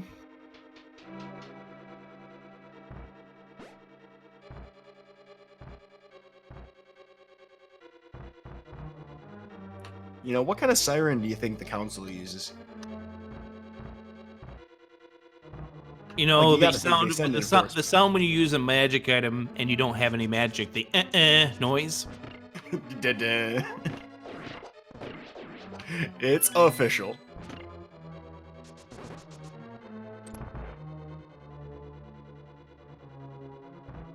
This might be the bravest anybody's ever been about addressing the council. Banta! Lava chest. So, Yudai's streak of not guessing the names right for the number 1 seeds continues. You're like 0 for 23 at this point. So you're saying there's a chance? Well, we still got some more number 1s to come around.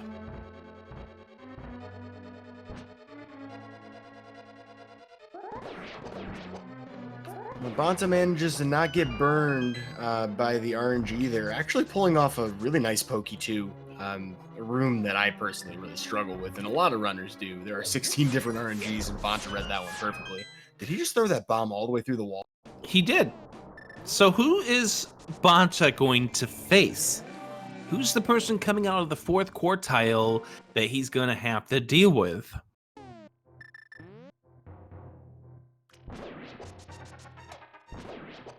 Our mimic victim today is going to be James FNX. I can count on it now. Another incorrect answer for you, Diane. It's Josh 124, the number 128 qualifier, the last qualifier for that matter, to face Banta in Group Z. Wow. That is the womboist of comboists of seeding.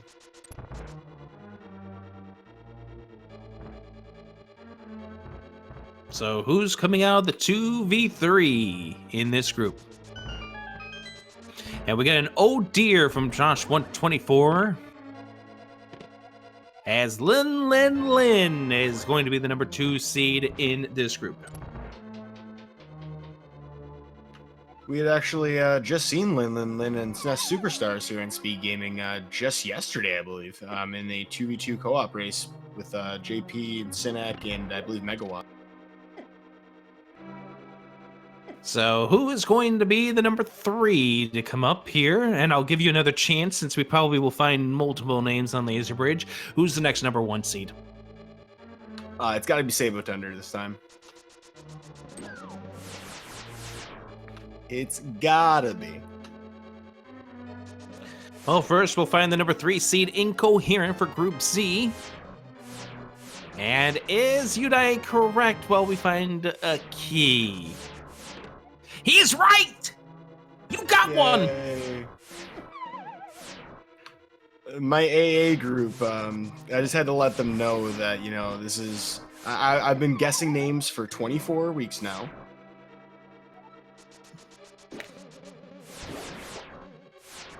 Sabatender will be facing off against the Sabin.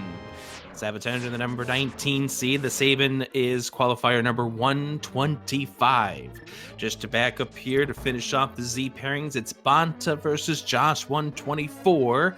Lin versus Incoherent. Well, Sabo Sabin, I get the feeling there's something to do with a train of names going on here, maybe flipping the tables of some sort. We will see a Trinex fight with very low health, but thankfully lots of equipment.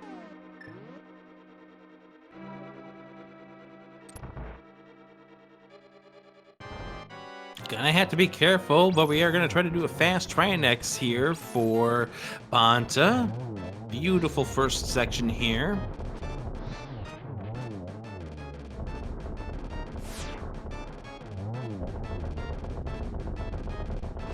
Trinex will be finding some sort of later groups or brackets opponent, I'm guessing. Or I guess brackets. Oh, wow. Nice finish there to Trinex for Banta. And at this point, Farami falls from Trinex and the golden ticket. So the next name to be drawn will be the opponent for Farami in Group AA. Do you think they'll do an interview? I'm pretty sure we'll get an interview out of them. No, they'll just do an exclamation point roll or a dot roll or something like that. One can hope. Maybe. Onwards and upwards to the Ganon's Tower. We have what we need to open it, but the Big Pig himself, unfortunately, needs 21 more names, a few different groups to remain. Here we go with GT coming up. We still got a few places in the overworld that we have yet to check as well.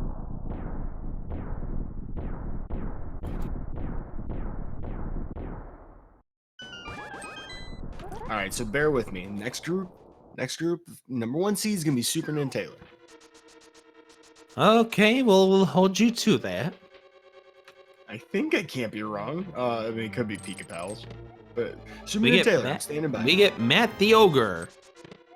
And the next number 1 seed is Asder. So you're back to your streak of getting it incorrect. To wrap up double A, it's Sabatender versus the Sabin, Farami versus Matt the Ogre. I'm sorry, Asder. I guess I wasn't on the right side this time. Asder was hopeful.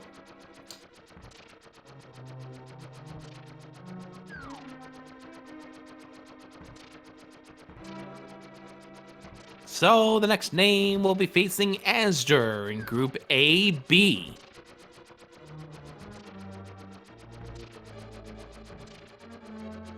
Are we going to get a name here in Tile Room?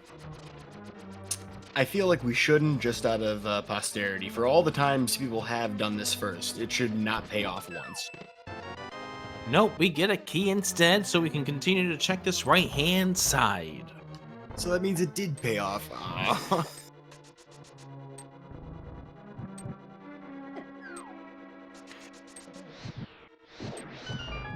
If this yields a big key, I'm actually a little bit upset. You know, we should have done the big key guessing game at this point, but it's a little too late to do that. could have won the Asdr guessing game. Unfortunately, no. Hey, we get ourselves the mushroom. We get ourselves the big key. We get Spleeby. And we get ourselves a key. This is no dirt on Spleeby there, but I'm a little disappointed in this right side. Producing the key and the tile room gamble. And there's a key on the torch. Oh, this is just rubbing me all the wrong ways. Why does that rub you the wrong way? It should just never work out this way. Gans Tower always disappoints. Plus, our mascot Bob, he is dead now, and you know when you play this enough times, you get used to disappoint. Lunchtime F in the number 2 seed of Group A B. There's a map. I don't think that's intentional. Ravis, and then we get Pika Pals as the number 1 seed. For Group AC, so we've wrapped up Group AB. AC starting off with this one. We're going to have at least a couple more groups finish within this tower. So James FNX is going to be our number 124 overall player here to get the number 4 to face off against Pika Pals. We'll get the number 2 seed of Group AC coming up in just a moment. Who is going to be the next number 1 seed? Since we're going to be coming up across a lot of chests in just a few moments, who's the next number 1 seed? The next, it's going to be Super Taylor this time. It has to be. It doesn't have to be, chat, but it has to be. Why does it have to be? Because I can't be, like, even a broken clock is right twice a day. It's wrong twice a day? Even a broken clock is right twice a day. You know what? Disregard the man behind the curtain. He's cooking up puns and not doing very well. Ah, yes. Being reminded that the lane is still on the table. I've gone too far. I can't turn back now. We have Sir Link-a-Lot as the number 2 seed. Hayfield Bay is the number 3 seed to complete Group AC. You should have stuck with the lane right there, getting the number 1 seed in Group AD. Back to AC, that's Pika Pals, James, FNX, Sir Link-a-Lot, and Hayfield Bay to complete the pairings in Group AC. I'm just saying that would have been the easy choice, and I don't want to do that.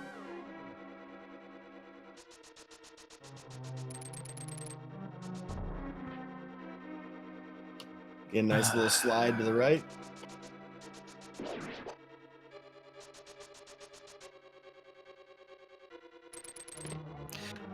This is not Yoho is going to be in the big chest of Ganon's Tower. Of all the times you've seen this game run, except for NMG for people who are slow like me, do you ever really see that chest open? Entrance sometimes, Key Sanity sometimes, but you're right. Someone was in Bob's chest. It was not Bob. Rip Bob. That is We'll right. Remember you always. Who's the next number 1 seed? You've got a 1 in 2 chance of getting this right. That's presuming I've kept track of the names well enough. Okay, so who's the next number 1? Have we seen Illis? Swerve is the number 3 seed in Group AD. Super Taylor is the number 1 seed in Group AE versus Tito. So back to AD. It's the lane. This is not Yoho, Someone 325, and Swerve. If all 4 of them don't join the All Dungeons tournament starting up whenever they do that, I'm disappointed in all of you.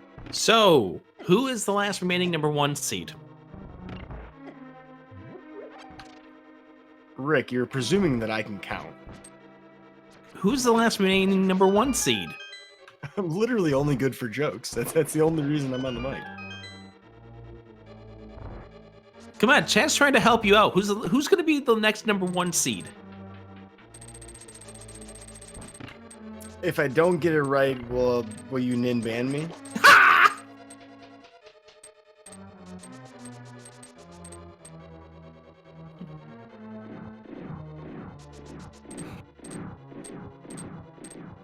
I'm gonna take that as confirmation. I am officially banned if I get this wrong. Let me see. BANUADII This is my secret. OMONISTIC. So that I'm hard to ban.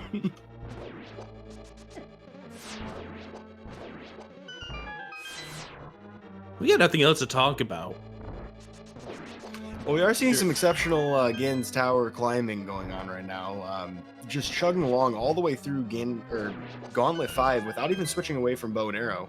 Hallmark of somebody who's really done this in multiple different ways. And we'll actually keep it for Lamolus too, having the opportunity to save an entire menu, possibly several. But we'll run out of arrows, unfortunately.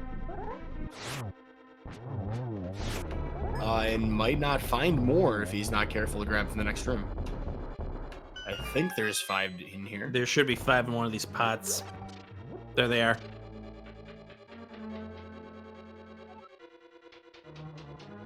Well, all the execution in the world in the Gans Tower climb, unfortunately, like most people, it ends up being lost on Lambo too. So we got 6 names remaining. And given that there's 3 more chests to grab, a couple of locations, I think Pyramid Fairy being one of them that we've missed, and the Mushroom. And I do want to point out that of the remaining runners that we have yet to call, 2 of them scored over 100 in one of their qualifiers. Can you name the second one? Man, you're really trying my ability to parse data. Well, I mean, can you imagine, like, waiting through 2 hours of my bad puns just to, like, have some weird glitch with a map showing up, not have your name revealed? Scary Olive is the number 2 seed, and Devios. I would like to apologize to the both of you for putting up with all these jokes. Superintendent Taylor, Tato, Scary Olive, Devio, Success, and therefore we should know the remaining pairings if you're doing your homework at this point. Ninban is going to be in the Moldorm, pre-Moldorm 2 chest. And he'll be facing off against the other person who scored over 100 in one of the qualifiers as a 4th quartile prior 57.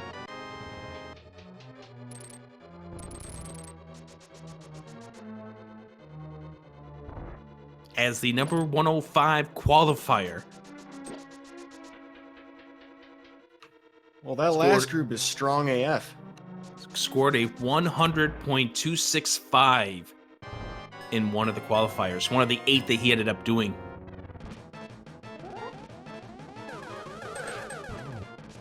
One. We have 2 names remaining. I think one of them's at Pyramid. One of them's at Pyramid Fairy. One of them might be at the Mushroom Check. Yeah, certainly between those 3 locations, we should have everything. We have pretty much 100% at every location I can think of.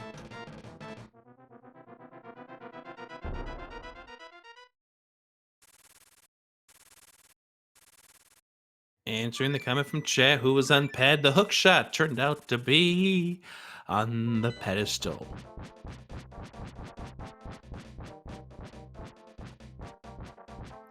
Who are the last 2 names? Our last 2 names. Top Life? That's one.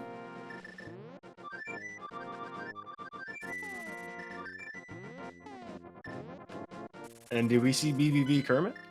Yes, we did. BBB Kermit's in Willard's group.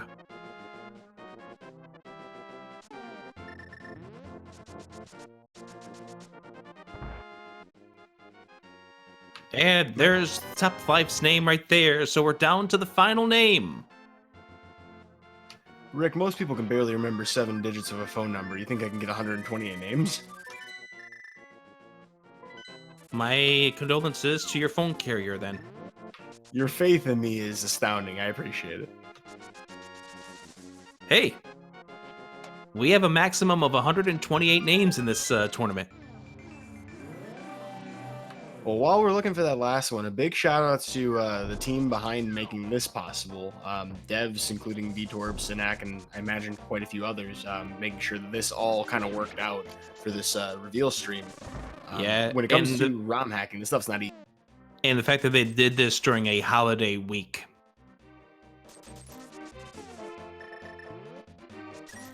Are we about to get a bomb dupe? We're about to get a bomb dupe.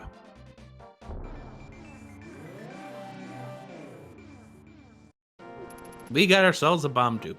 That's beautiful.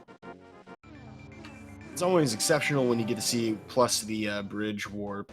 Doing this after Aghanim 1 gives you all the advantages in time saves. So Shoutouts to maybe Red a Armor. long-term play.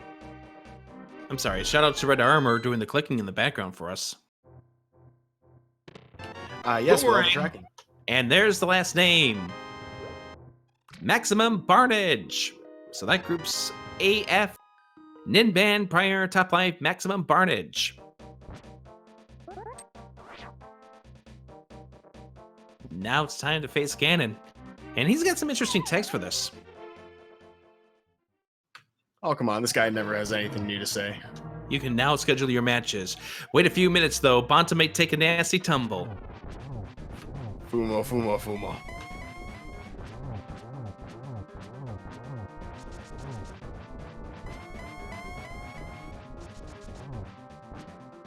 But yeah, definitely shout outs to the dev crew that did a lot of work on this.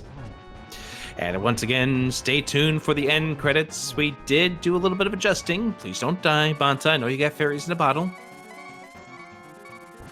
Ganon's being kind of weird for him. I think he had like 2 short hops during the Trident phase. Didn't have a lot of opportunity for 1+1.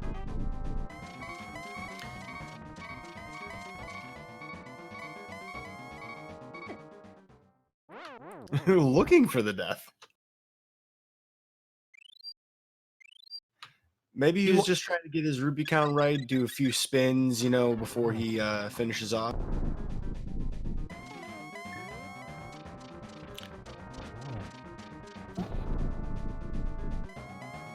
And with the silvers, here we go. There's the silver arrow number 1.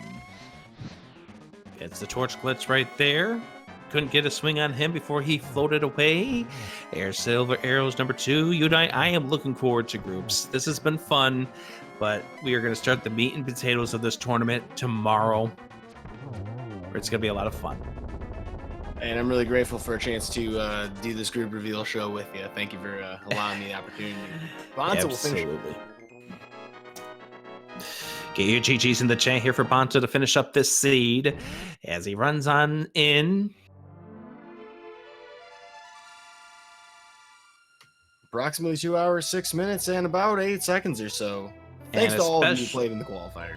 Special thanks to all 269 runners who took part in the qualifiers.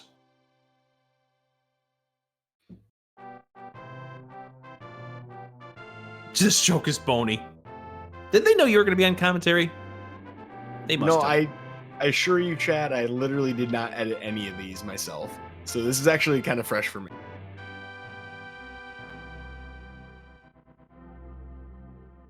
Yeah, Sandris, the only one to do 15 qualifiers. Recidador, the close behind with 14. Unfortunately, did not qualify, but still, props to actually doing that much. Yeah, 15 qualifiers, finished 180th. Sandris 316, average score 70.069.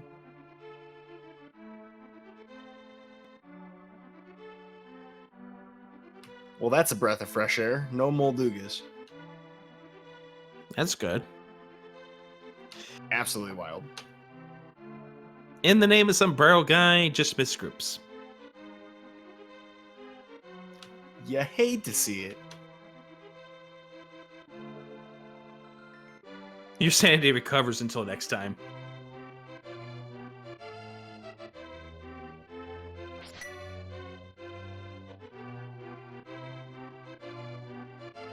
Book for sale again. Wait a minute. Are you saying this has been planned? I mean, it may have been written down somewhere. Why are we in the broadcast booth at the Mushroom? All right, but who's the shopkeeper? Who's the... I'm stirring up the pot. I think I'm stirring up the pot. Dancing Frostbite, the winner's hut. Shoutouts to them. They won the most amount of races, didn't they? Most of Yes. the qualifiers.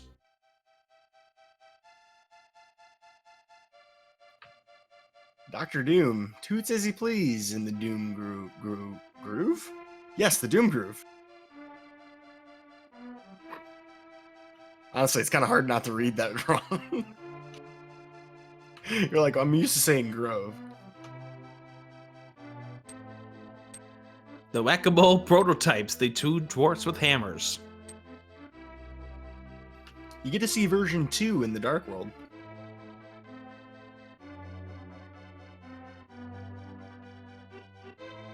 Rick, I feel personally attacked by this one. Yes, I did too. We'll have to challenge them at some point.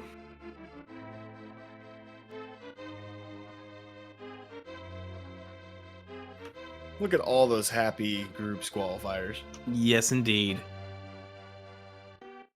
Looking for sky cabbages, need stamina for climbing. You know, it's a good thing it doesn't rain on the mountain.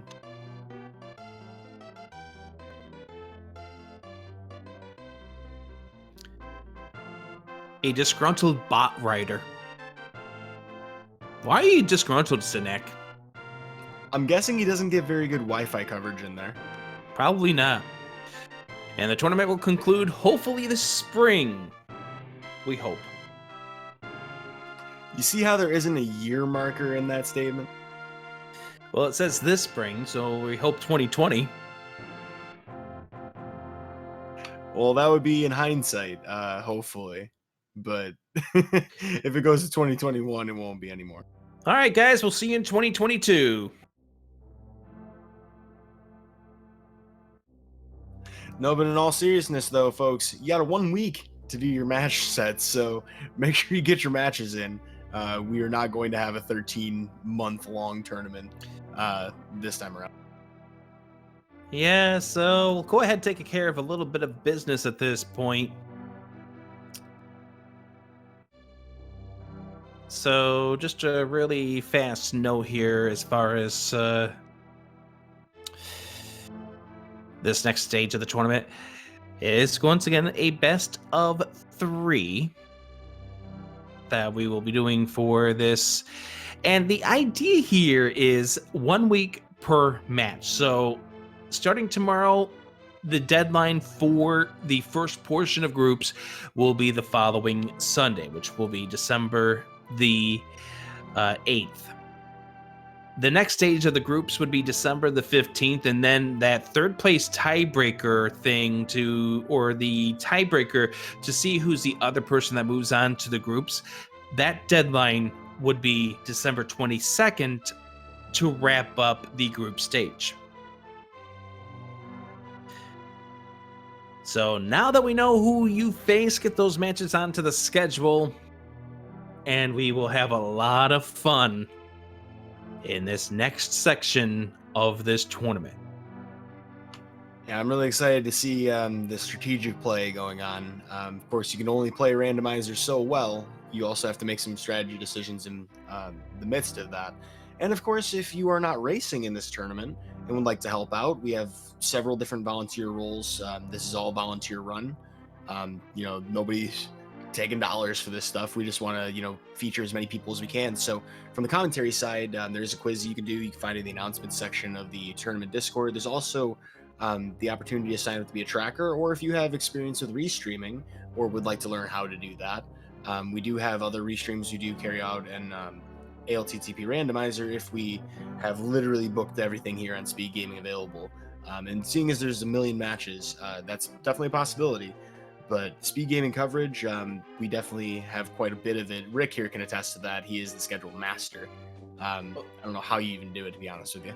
Oh, for certain. There's a lot of things that go into the actual planning things out, the whole entire scheduling of things going on for the trying to figure out where places go, where streams are going to be, finding out who's going to be on those races as far as the crew is. It's just a lot of things that we work hard to put together, and you guys get to see the end result on the stream. Yeah, they really make it look easy, but it's with your help, we can make this happen. The last few tournaments have seen a lot of response from volunteer help, and we would love to see more from newer faces in the crowd as well as people who we haven't necessarily seen or heard from in a while. A lot of people over the last few years, quite a large legacy of commentary, tracking, and restreaming. He didn't grab an item. Uh-oh. 215 out of 216.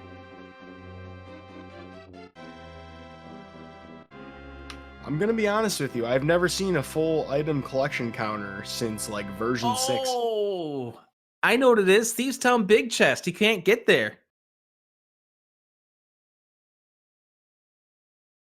That is unfortunate.